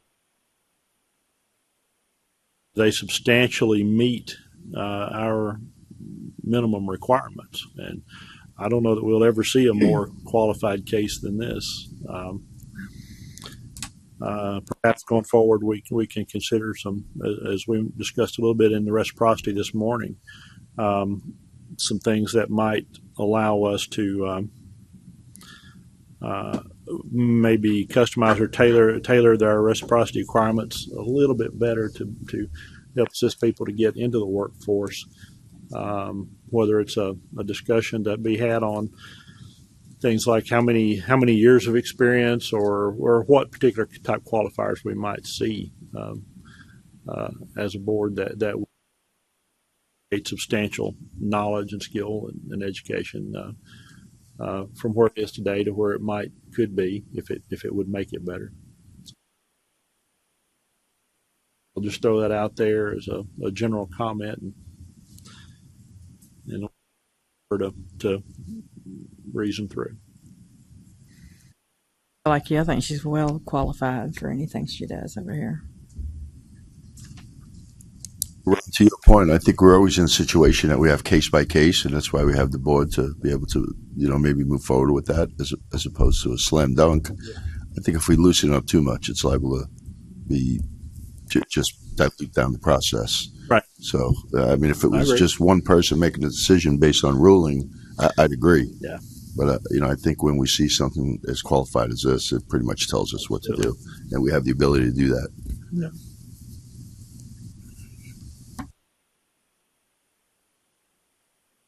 Make a motion that we approve her to test. Second. We have a motion and a second by Frank to approve for testing. Any other discussion? All in favor say aye. Aye. Opposed say no. Motion carries. Thank you. Next on our iPads, we have an applicant to take the cosmetology exam with hours from India and Florida, and this is Miss Sejal Patel. So the application to test is on your iPads on 180, and now I know what the error message was. It's showing a blank application. It's not blank. She really did complete it, so why it loaded blank is beyond me. But in any case, it's never done that, but I knew the error was different. So you have before you the hours that Florida required her to take. So she did complete those hours in Florida and obtained her full specialist license in February of 2019, so just recently. And that full specialist license is 500 hours. But of those, only 240 are manicuring, 260 are in aesthetics. It really is not a cosmetology license. It doesn't have anything to do with the hair. The transcript that she has from Florida, if we look at it, it has to do again with the nails and the facial. So unfortunately, she does not have a transcript from India. I'll let you review the emails. We attached several for you to be able to look at.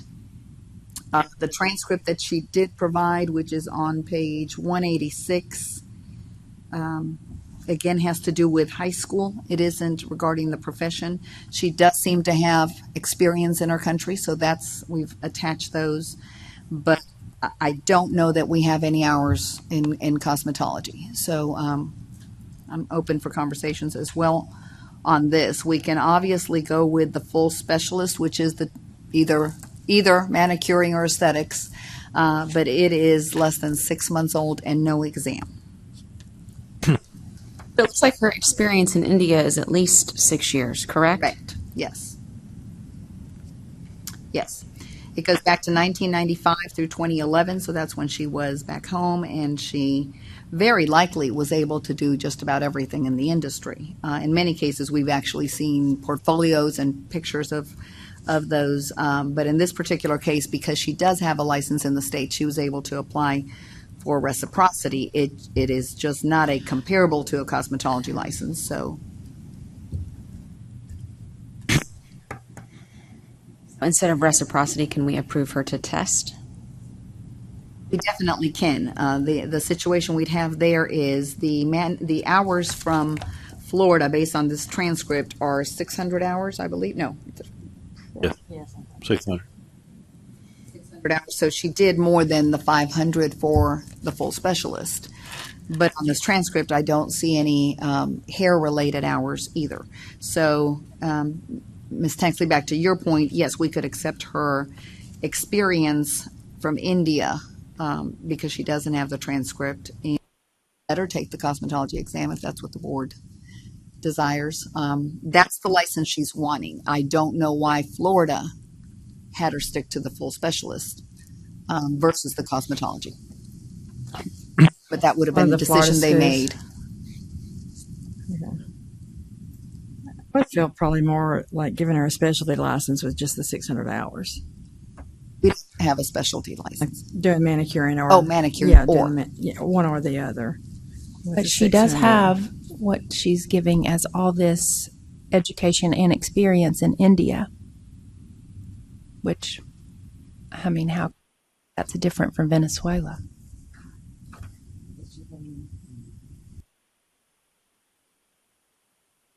And as Ron pointed out, I think when we get to the end of the meeting and we've got the applicants over with and we've made some decisions, I do want us as a full board to discuss these individuals moving from different countries, different states now that have requirements very different from ours, and try to maybe take a homework to do to think through what is a new good guideline for these. And the one-offs, like the doctor we just approved, will always fall as one-offs and come to the meeting. But in some cases, we may be able to look at a license and not exactly need the exact number of hours, kind of look at it a little bit better. So we're going to have that conversation before you all go home, and you'll leave before lunch, I promise, or close to it.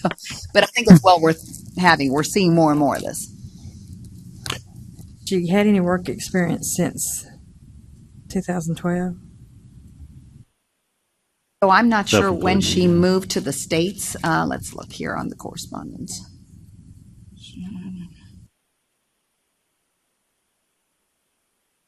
It looks like she moved to Tallahassee, Florida in the early 2019, and that's when she obtained her full specialty license.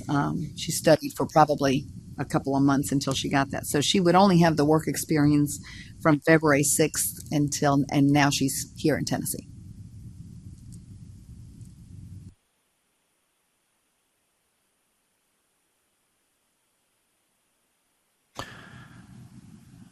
You know, if we had some more indication of her work history, something to document some of that a little bit.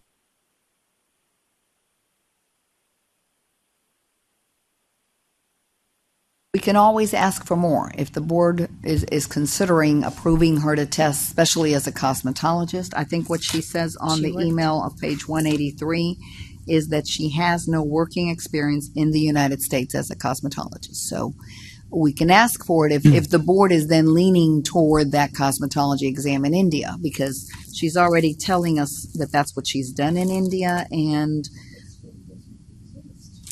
if you'll go, turn your mic on, Miss Ross, so we can hear you. Thank you. Don't think that this, what I read, the school in India does not exist anymore. No, it would have to be something from her work experience. And if she just had her own. It looks like that there is an attached letter from an employer at Sylvie Beauty Hub and Bridal Studio stating that she worked from 1995 to 2011. We just don't have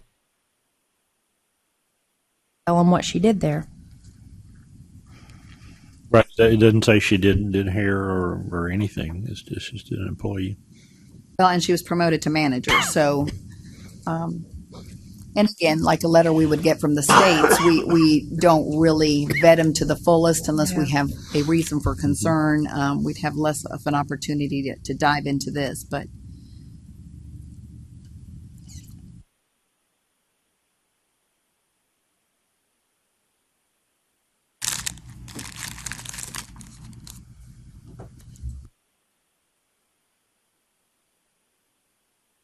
Provide more information for you and your staff to make a decision, or would y'all want to bring it back at the next meeting? She definitely, I mean, I would imagine she could. I just am not sure what else we'll get because she's no longer in India. This letter is probably what she, brought with her.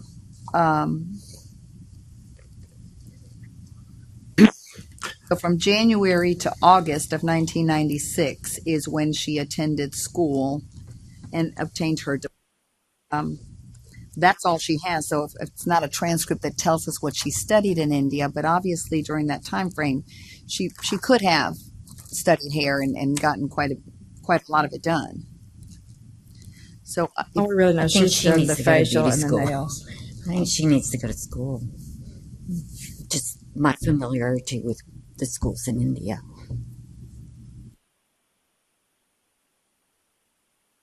Florida, she's got the 600 hours showing the nail.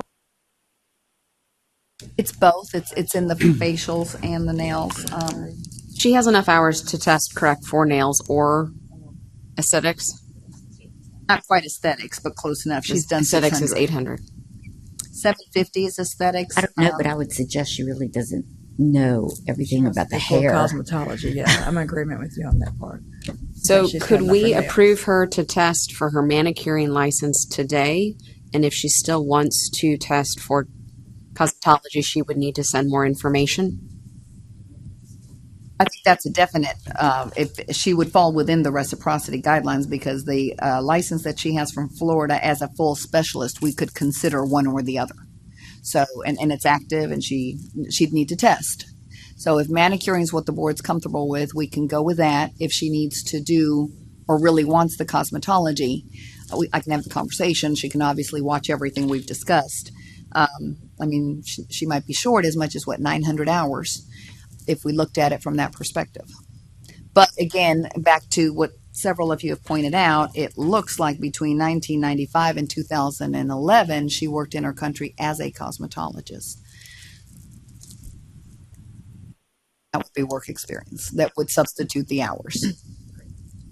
So basically, we have just a couple options. We can obviously approve it. We can deny it. We can approve it for for a manicure license right now, and if she prefers to do the full Cosmo license, maybe provide some additional information for us to further back up, because the work experience, although I try to give everybody the benefit of the doubt, to see a little more proof of that work, what it actually was. So. Amy, or additional information from her school. Yes, absolutely. Are you making a motion, Amy? Yeah. Okay. I'll make a motion for us to approve her to take her manicuring test, reciprocity and test with the state of Tennessee. Both tests. And then if she wants to go any further, then she needs to show us more documentation and then come back before the board or pursue her hours in the cosmetology school.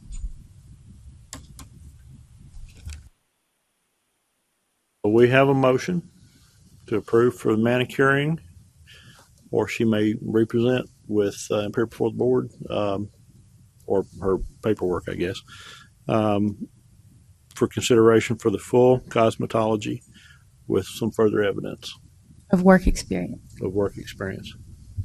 I'll second that. We have a motion and a second. We have any other questions or discussions? All in favor say aye. Aye. Opposed say no. Motion carries. Ms. Granger, are you still with us? Yes, ma'am, I am. Thank you. I'm just double checking. I wanted to make sure that I didn't lose you. All right. Thank you. Then I think I'm clear. We're approving her for a manicure to test as a manicurist, and so we'll present that to her, and we will state that if she is still interested in the cosmetology license, that the board would need to see more work experience related to that discipline, and then consider it possibly at the August meeting.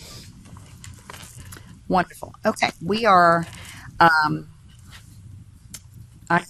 had three things that came in Friday, so the one I've got next on my notes, if you'll bear with me, is not on your iPad, so I'll go through him, and I do have a copy if you would like to see him. This is Mr. Arsenio Valencia Segura. Excuse me, Roxana. Do you Yes. mind if we take a break? Oh, absolutely. For just a short break, about 5 Absolutely. 10 minutes? 15 10 minutes? 10 minutes, thank you. We'll be at recess for about 10 minutes.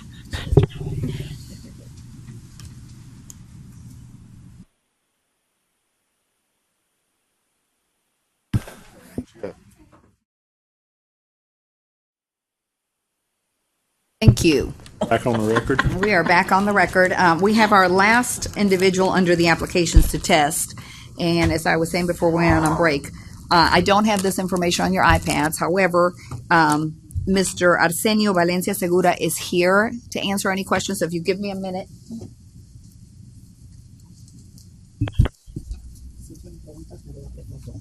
Okay.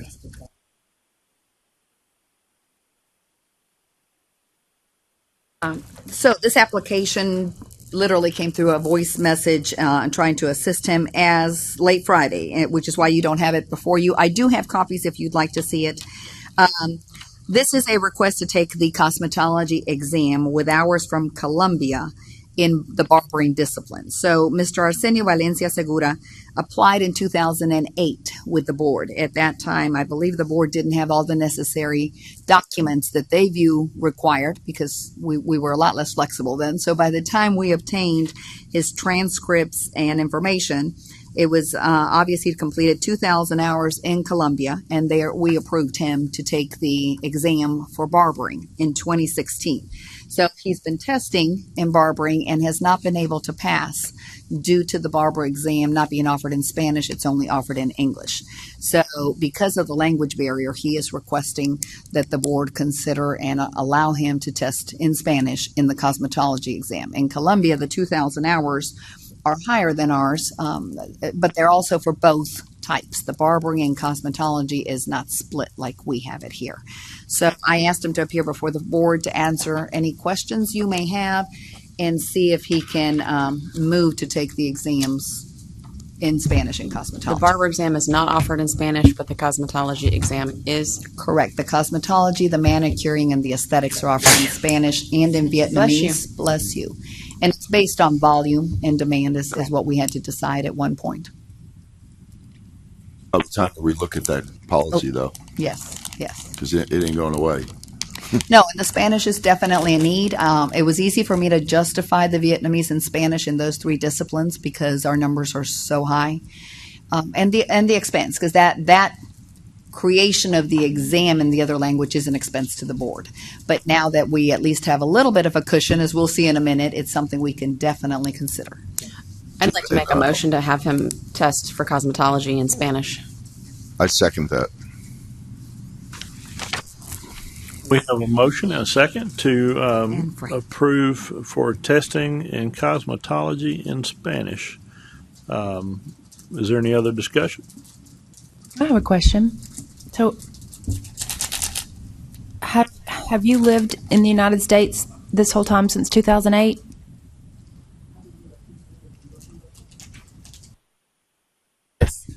But have not worked in barbering or cosmetology the whole time? So that's 11 years. Outside of his discipline, as he explained to me, because of the lack of the license and not being able to pass. ¿En qué está trabajando usted? Ahorita I am. He's working in a warehouse and misses joining the industry and Okay. just hasn't been able to pass. Right. Okay. It'd be kind of like the crossover exam. Could it be considered that? And he doesn't have a license for even that. Correct. No, he would have to take the full, if the board stays with the motion, he'd have to take the full theory exam and practical, but he can take it in Spanish. We have the hours that transfer and all that. Yes, we Okay. approved him to take the barbering. Okay. It's Just not in Spanish. It's in barbering. Gotcha. But again, his Columbia information is kind of multi-Cosmo and Barber.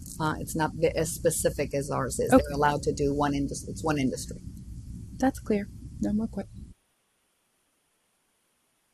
So we have a motion and a second to approve him for the cosmetology exams. All in favor, say aye. Aye. Motion carries. Congratulations. Good luck. Va a llenar la aplicación para tomar el examen, ¿no? Que lo tiene, si quieren. Perfecto, perfecto. ¿Algo más ha cambiado? Esto es todo. Thank you. Well, Roxana, we might want to remind him that if it's been a while, he might want to refresh himself, take some information through schools because the tests have changed considerably.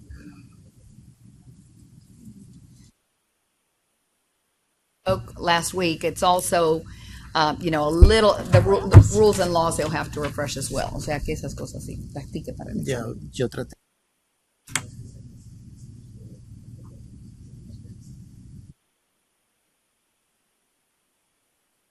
He got a 50 on his barbering exam, and he just took it again last month. So he's thinking the language because he's been on top of it will make a difference. Okay. All right. Yeah. Mucha suerte. Good luck. Thank you. Gracias. Thank you. Thank you. And before we go back to the reciprocity committee and reiterating those exams and then our miscellaneous, if we could turn it over to Ms. Pamela Spicer, if it's okay with the board, so she can get the legal report completed.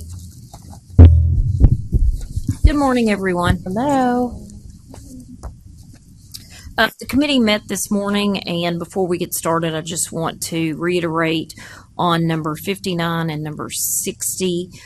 Frank Gambuzzo will need to recuse himself from any vote on that matter and can participate in the discussion on any other complaints except for 59 and 60. I do have a couple of things to point out in the redaction process. There are a couple of errors that I need to correct on the final report.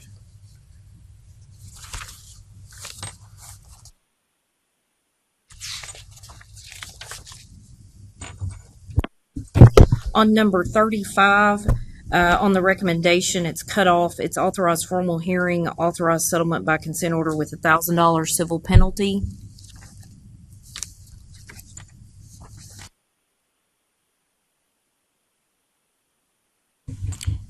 And then on number 56,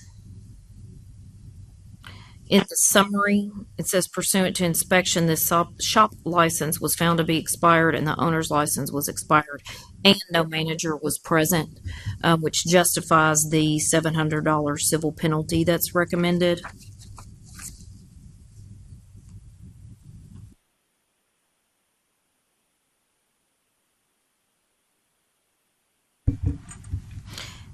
And then also on number 21, the recommendation is closure, but given the legislation and to be consistent with the represents, it needs to be closure with a letter of instruction, given this is a hair braiding case. And those are the only additions I have. Questions from the members? We'll need a motion to approve the legal report. I make a motion to approve. Second. We have a motion and a second to approve the legal report. All those in favor say aye. Aye. Opposed say no. Motion carries. Frank abstains. Thank you. Thank you. Chairman Gillihan, if you'll reiterate on the, or I can go back through it. So the reciprocity committee meeting met this morning. Go right ahead. Reciprocity, we had 7 cases that were presented for reciprocity. For 6 of those cases, we approved for testing on both, and for 1, we approved reciprocity. So, do we have a motion, or do we need a motion for this one? We did I think this one? normally, especially because there were only 2 members at this one, it would just be the full board reiterating that what the committee decided on. Is it a motion to approve the reciprocity report? I'll make the motion to approve reciprocity report. A second. And seconded by Mona. All in favor say aye. Aye. Opposed say no. Motion carried. Thank you. We are now on to the miscellaneous piece, and before you get started, that is on page 190 of your report. But I'm going to let Mr. Andre Bell, who's been very patient with us, and he is here. Give me a minute to bring him up to speak to the board.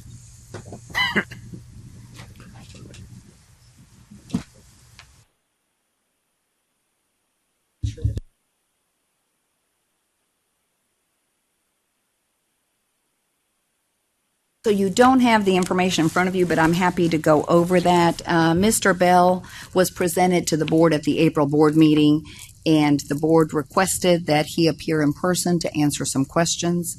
He presented an affidavit stating that he completed 1,500 hours between 2006 and 2008.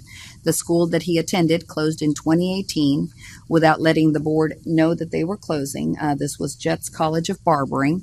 In 2008, hours reported were submitted to the board between May and June, didn't quite reflect his total number of hours. He has been able to send me a printout of his total hours, and at the August 2008, what they handed him, which looks like what the school used to distribute, shows he had 1,476.5 hours, so pretty close. I think that was one of the concerns of the board, that he didn't completely finish the 1,500.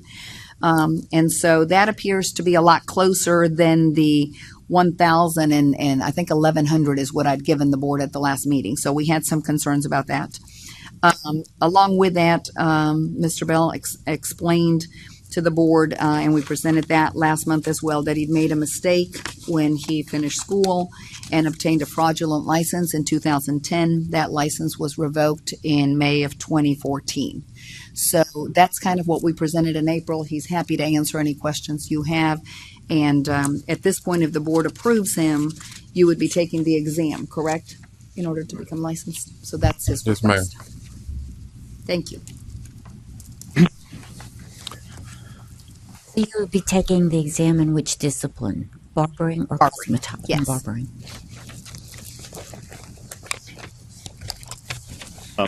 Roxana, I don't recall, what was the disposition on the license case previously on the fraud? It was revoked. It was false military documents.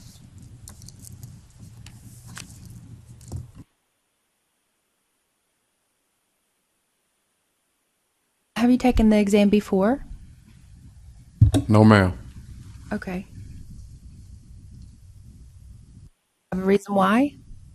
I did something kind of stupid. I was listening to a friend and paid somebody for us to help get licensed, and Okay.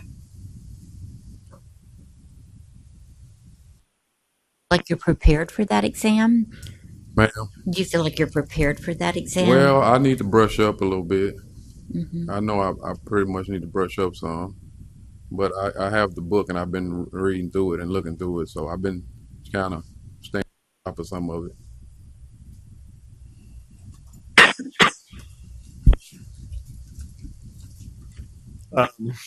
I guess again for Roxana, in the in the fraudulent license case, did we have good cooperation and everything from him with returning the license? And Yes, all that case lived its course and ended up with a revocation, yes.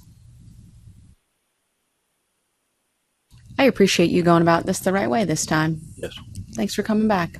I do. I grew up in a house of beauticians. My grandmother was a beautician, so I feel like, that's a lifelong thing for me. So I've been kind of around the shop and cutting hair, with her, like 11, 12 years old, just doing my own hair, friends' hair at the house. But yeah, I do really want to get back in the field and do it the right way this time. I'd like to make a motion to approve him to test.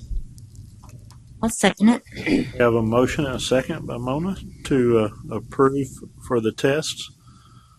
Any other questions? All in favor say aye. Aye. Opposed say no. Motion carries. Mr. Bell, good luck. Good luck to you. I appreciate y'all. I won't disappoint y'all this time. Thank Yeah, you. you better study that test. Study a lot.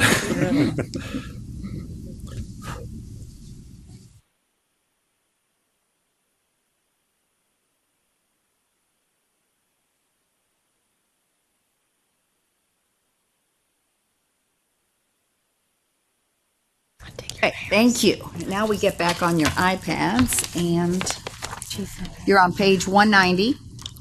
This is a request for an extension of the continuing education requirement from cosmetology instructor Morris Walker. This pursuant to Tennessee Code Annotated 62-4-114, an instructor must complete 16 hours of an approved training program.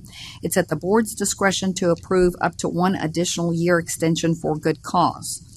Mr. Walker has explained that he's under medical care and was so in 2017 when he would have taken the continuing education course.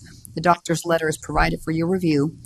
He took the session in 2018, so if you notice on page 192, in June, the University of Memphis provided that he attended the session. However, by then, he'd been a year behind in completing this, so we, of course, took the instructor piece out of his exam, and he would need to take the exam.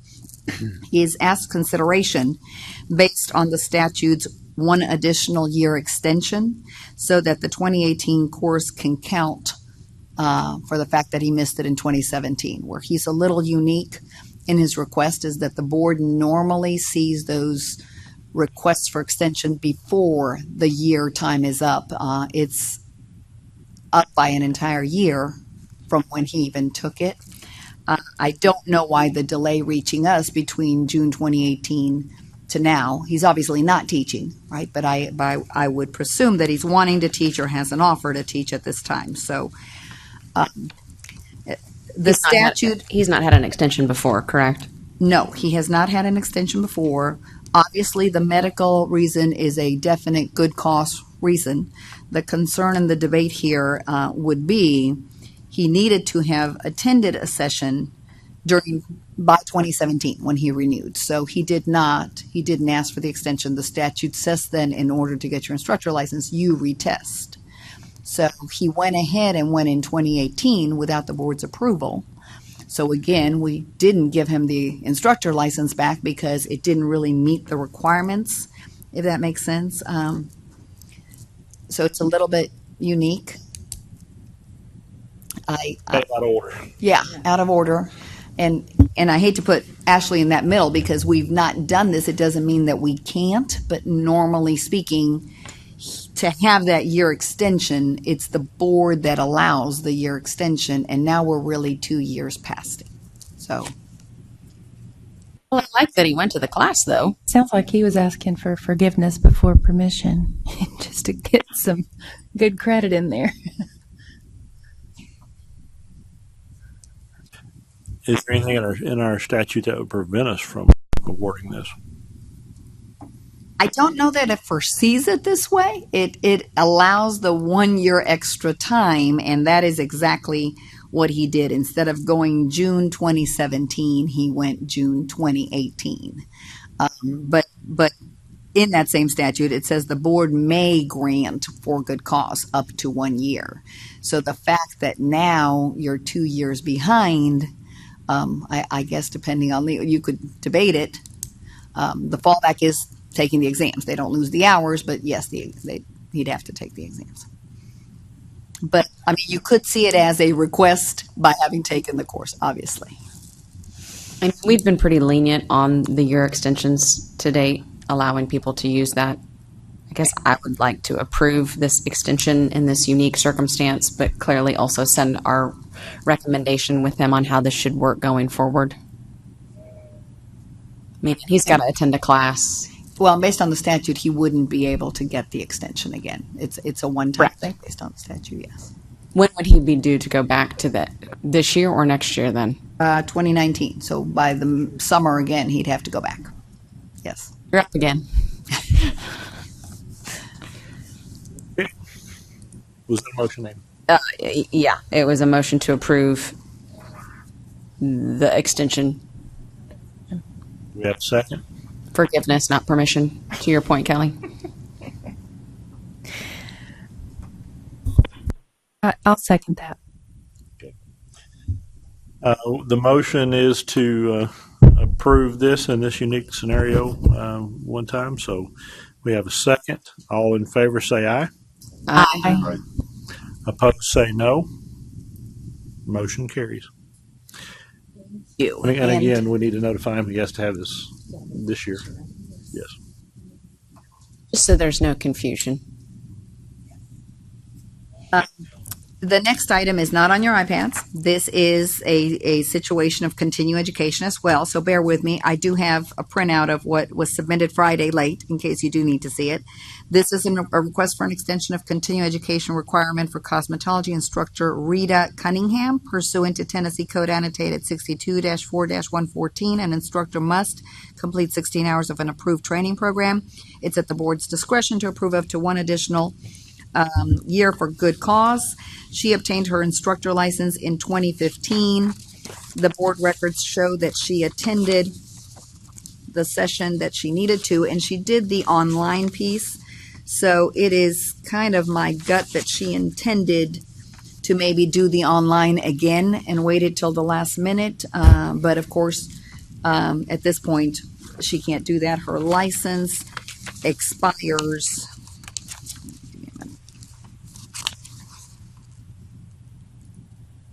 June 30th of 2019. So she will not be able to go between now and then.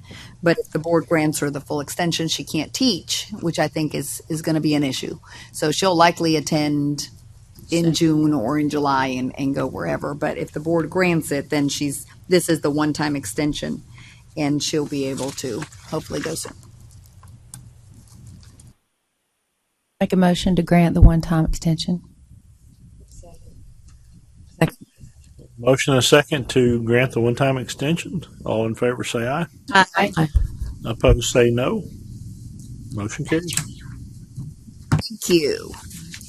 All right, so we're on to the director's report, which this month I'm bringing the financial information to you, and only that. So on page 196, it's looking better, right? We have a total of $147,743 left over so far. And these financial numbers are through March. Just as I prepared this, we did receive the April numbers, and they stay pretty close to that. So we should be able to end this fiscal year at the end of June in good shape. It'd be nice to have a couple $100,000, but with different legal cases, it will be possibly under it. But at least it's looking better. We're finally at that point where the increase in fees can be seen, and we're not going in the red or struggling as much. Good. And the last item is the consent orders and civil penalties received that we present before you. Any questions? In August, I'll probably bring back the complaints like I did last time for you to kind of see those that are in the pipeline and so forth. And I'm going to try to do an analysis of our licensing numbers, the different categories, kind of what we've gotten. It's been a minute since we've done that for the different pieces. All right. Thank you. The last piece that I wanted to bring us back to, and Chairman Gillihan touched on it, the Reciprocity Committee spent a little bit of time talking about reciprocity changes within other states. Texas is now at 1,000 hours for cosmetology and barber. I know, Frank, you can probably add to some of these pieces. Just every state seeing different things come up. We're seeing a lot of certificates from the states, the certifications that they send with less information. It's not clear if they're accepted by reciprocity from another state with fewer hours or if that's their original state. I just think some of those changes are impacting what we look at and make decisions. So just along those lines, it is probably a good time for us to reevaluate, kind of finding a good guideline that we can not present barriers whenever it's not needed to those that are moving here, that we're seeing more and more. And I just wanted us to have the conversation and you all then take that maybe back, because that's going to be a hard thing for us to come up with and debate fully today. But I'll turn it over to Ron and the committee. Well, I think that kind of sums up the need of where we are. We're going to start, I believe, to see a lot more of these states that have lower hours and lower requirements come into us. And, I believe that I could speak for us all when I say that we want to be helpful to anybody looking for a job and trying to get licensed and do it legally and do it right. And at what measurement or what minimum requirement can we feel like we're doing or following our mandate to protect the public, and also doing our best to help everyone to move forward. We've seen just a myriad of cases today that really kind of touch all the ends of the spectrum, whether we have someone who's certainly qualified and licensed in the medical field today, and then proven that you have a lifetime of experience in another country. We've always kind of looked at what are the documents that they can present, what evidence can they build for us to determine in good faith, at least, that they have some training and that they're deserving of an opportunity. And I think if Nina was sitting here, she'd say, well, we always go to the test, and that would be kind of a final arbiter there. I'm not sure personally if I always agree with that, because some people are just good at taking tests and whatnot. So I also believe firmly that if that you'd have a hard time passing that test if you weren't qualified. So I'm pretty familiar with those things. I guess I'll look at the statute and it says 5 years, and whether or not 5 years is enough. Is it too much? Do we need to add 5 more years onto that, or take away a couple of years? That's, I think, what I would personally put out as some food for thought is, if we were to look at changing or trying to change some of those requirements, what would that look like individually? What is something that your expertise brings to the table that says, to me, this satisfies enough of what we need in order to meet our mandates, and yet not throw the barn door open so that everybody that walks in and says, hey, I just want to cut hair or do this or that, they're shortcutting and possibly get into something they're not qualified for. And that speaks to the public health and public welfare aspect of what we do. So I clarify just a piece on the statute. So 62-4-116 is the reciprocity statute under the cosmetology side. 62-3-115 has the statute under the barbering. They're not identical, but close enough. And as one board, we try to work as one.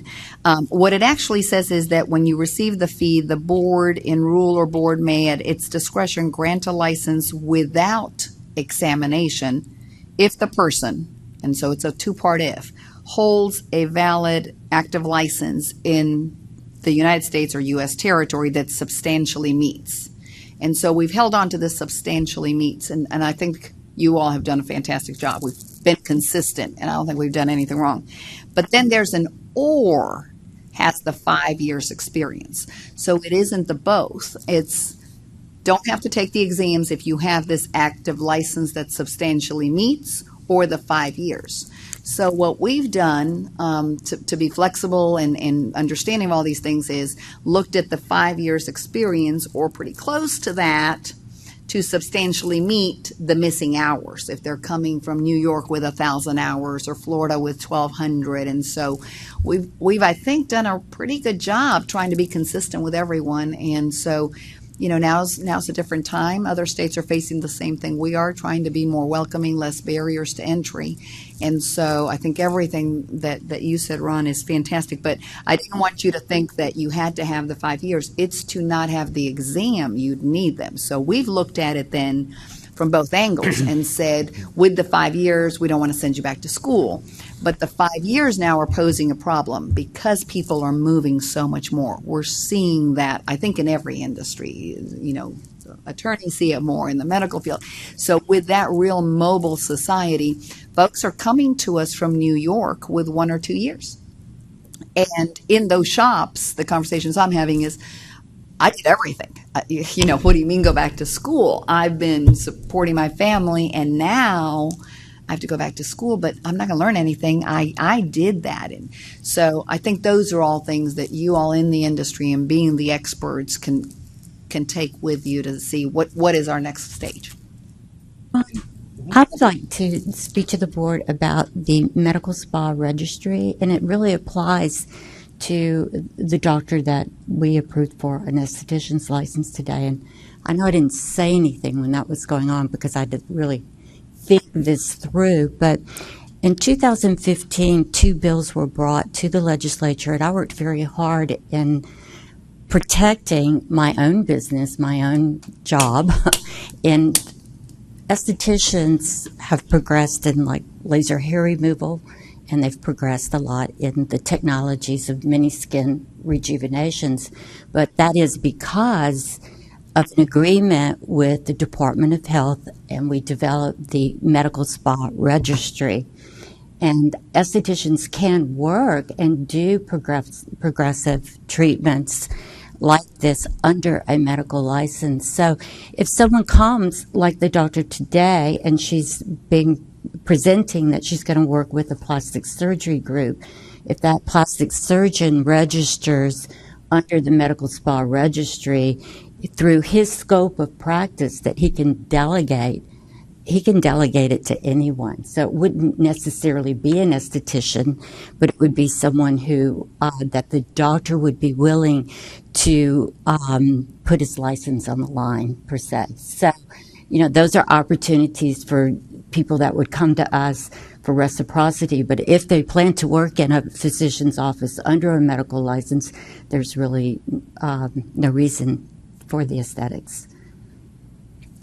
Just want to explain that. That went into law January, February 2018. Good to know. So this kind of came in my mind when we were talking about hours and 5 years experience, and this may not even work with our laws, but you know, at some point the consumer will kind of decide whether you're successful or not. And I know that we do sort of probation, you know, periods for certain individuals with, you know, felonies and stuff like that. I don't know if that might be something that they could, I don't know, be agreed to work. And if it works out, great. If not, go back to school, you know. Just kind of entered my mind when we were talking about it. Okay, we've taken some of the people that liked 150 hours at our school, okay? They come in, they've done hair 4 years, okay? There's nothing I can really teach them about doing hair. All I'm going to do is get them prepared for their state board. And you're talking about being very bored for 8 hours a day. They're bored, you know? So I really think that it might be considered enough to lower the amount of years required. Because, I mean, this one girl come for nails and she had like 150 she had to do up here. In Florida, she was like at 400 or whatever.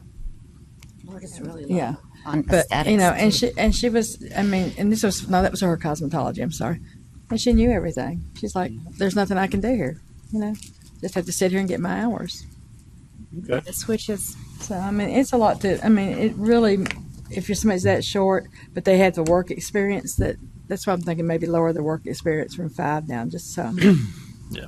to kind of cover them. So these are the kind of things that we need to consider and maybe think about and come back with some ideas. I don't think you're asking for solid recommendations today. We need to go home and do some homework on this, I believe you said. That would be fantastic. And keep in mind that 1A or B, which has an active license in the United States or U.S. territory. So obviously someone moving from Colombia or moving from Venezuela, they're a little bit different, and we may have to look at those case by case.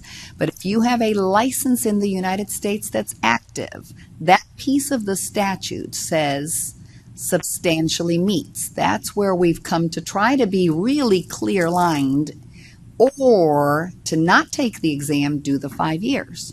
So in the things that you're reviewing and thinking about, we've kept it at the 5 years. Can we look at has an active license, and maybe not the hours, but that active license for a year or maybe 2, whatever that magical number is.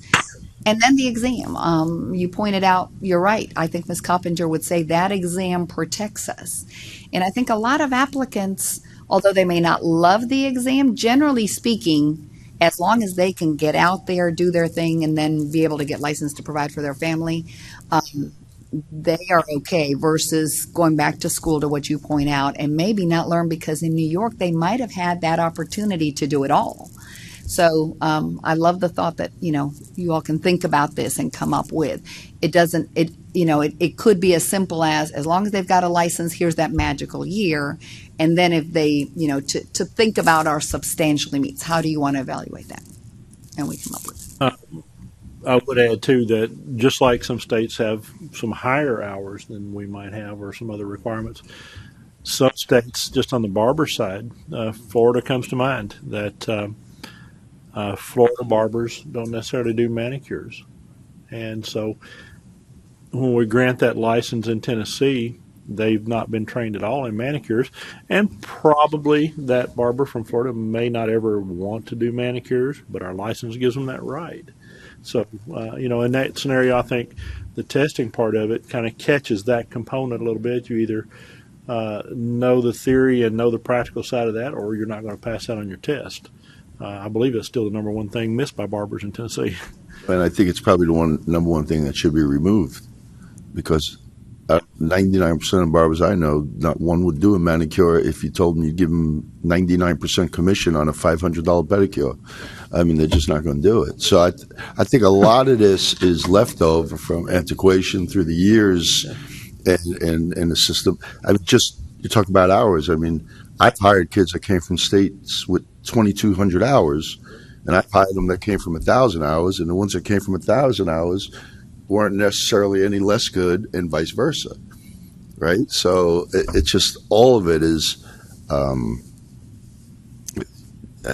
I think a lot of it is case by case, but at the end of the day, if we as an industry overall, we're talking about state now, right? What do we do state? Because we're saying if somebody comes from another state, and what's adequate mean, right? If they've been doing it for 10 years wrong, that doesn't give them any better shot at making a living better than somebody that's been trained properly. Just like schools. There's schools that train. We got one in the house here that I know does a great job with their students. And you got some that had 2,200 hours, and the kid came and cut their way out of a paper bag. So it's a broken system, and I think it's time for us to make some hard decisions. But at the end of the day, the crux to the decision has to be, how do we maintain licensure in the industry? Because just us having these conversations is people in Colorado having them in California. And at the end of the day, I don't think there's another industry that's that fractured and disconnected as far as what should be for us to be able to make a living. So we got to make some good decisions. We got to make a lot of them. And I think at the end of the day, we got to protect the public, yes, but we got to open up that market a little bit where people can go to work. She had 4 years work experience, and she still had to come get the 150. So, it's something to think about. Been doing it wrong for 4 years. You need 5 years worth of training to get you out of those habits. I watched her do some of the students' hair, though. She did pretty good. I can say that. No, but seriously, at But the she end of took the her day, test and passed, and so we, she's we, fine. we got to find a way because, Yeah, we do. I could think it takes 3,000 hours to become a good hairdresser. Somebody could think it takes, 800, but Ability is different, and it might for them only take 500, and for the next person takes 3,000. I mean, it's just and it might be a fragmentation of licenses. I mean, if a barber wants to do manicures, maybe they then got to take a manicure course and get certified as a manicurist to do it, as opposed to us. Everything was kind of lump summed under one. I mean, for instance, the guy from Columbia today had to do both, right? So all that was just, I think it was a blanket statement through the years because you were either a cosmetologist, a barber, or if you were international, a lot of times you're both. On cruise ships, you got to be able to do all that. But that was the thought process when, with the specialty schools, to have a school for aesthetics, school for manicuring, school for net.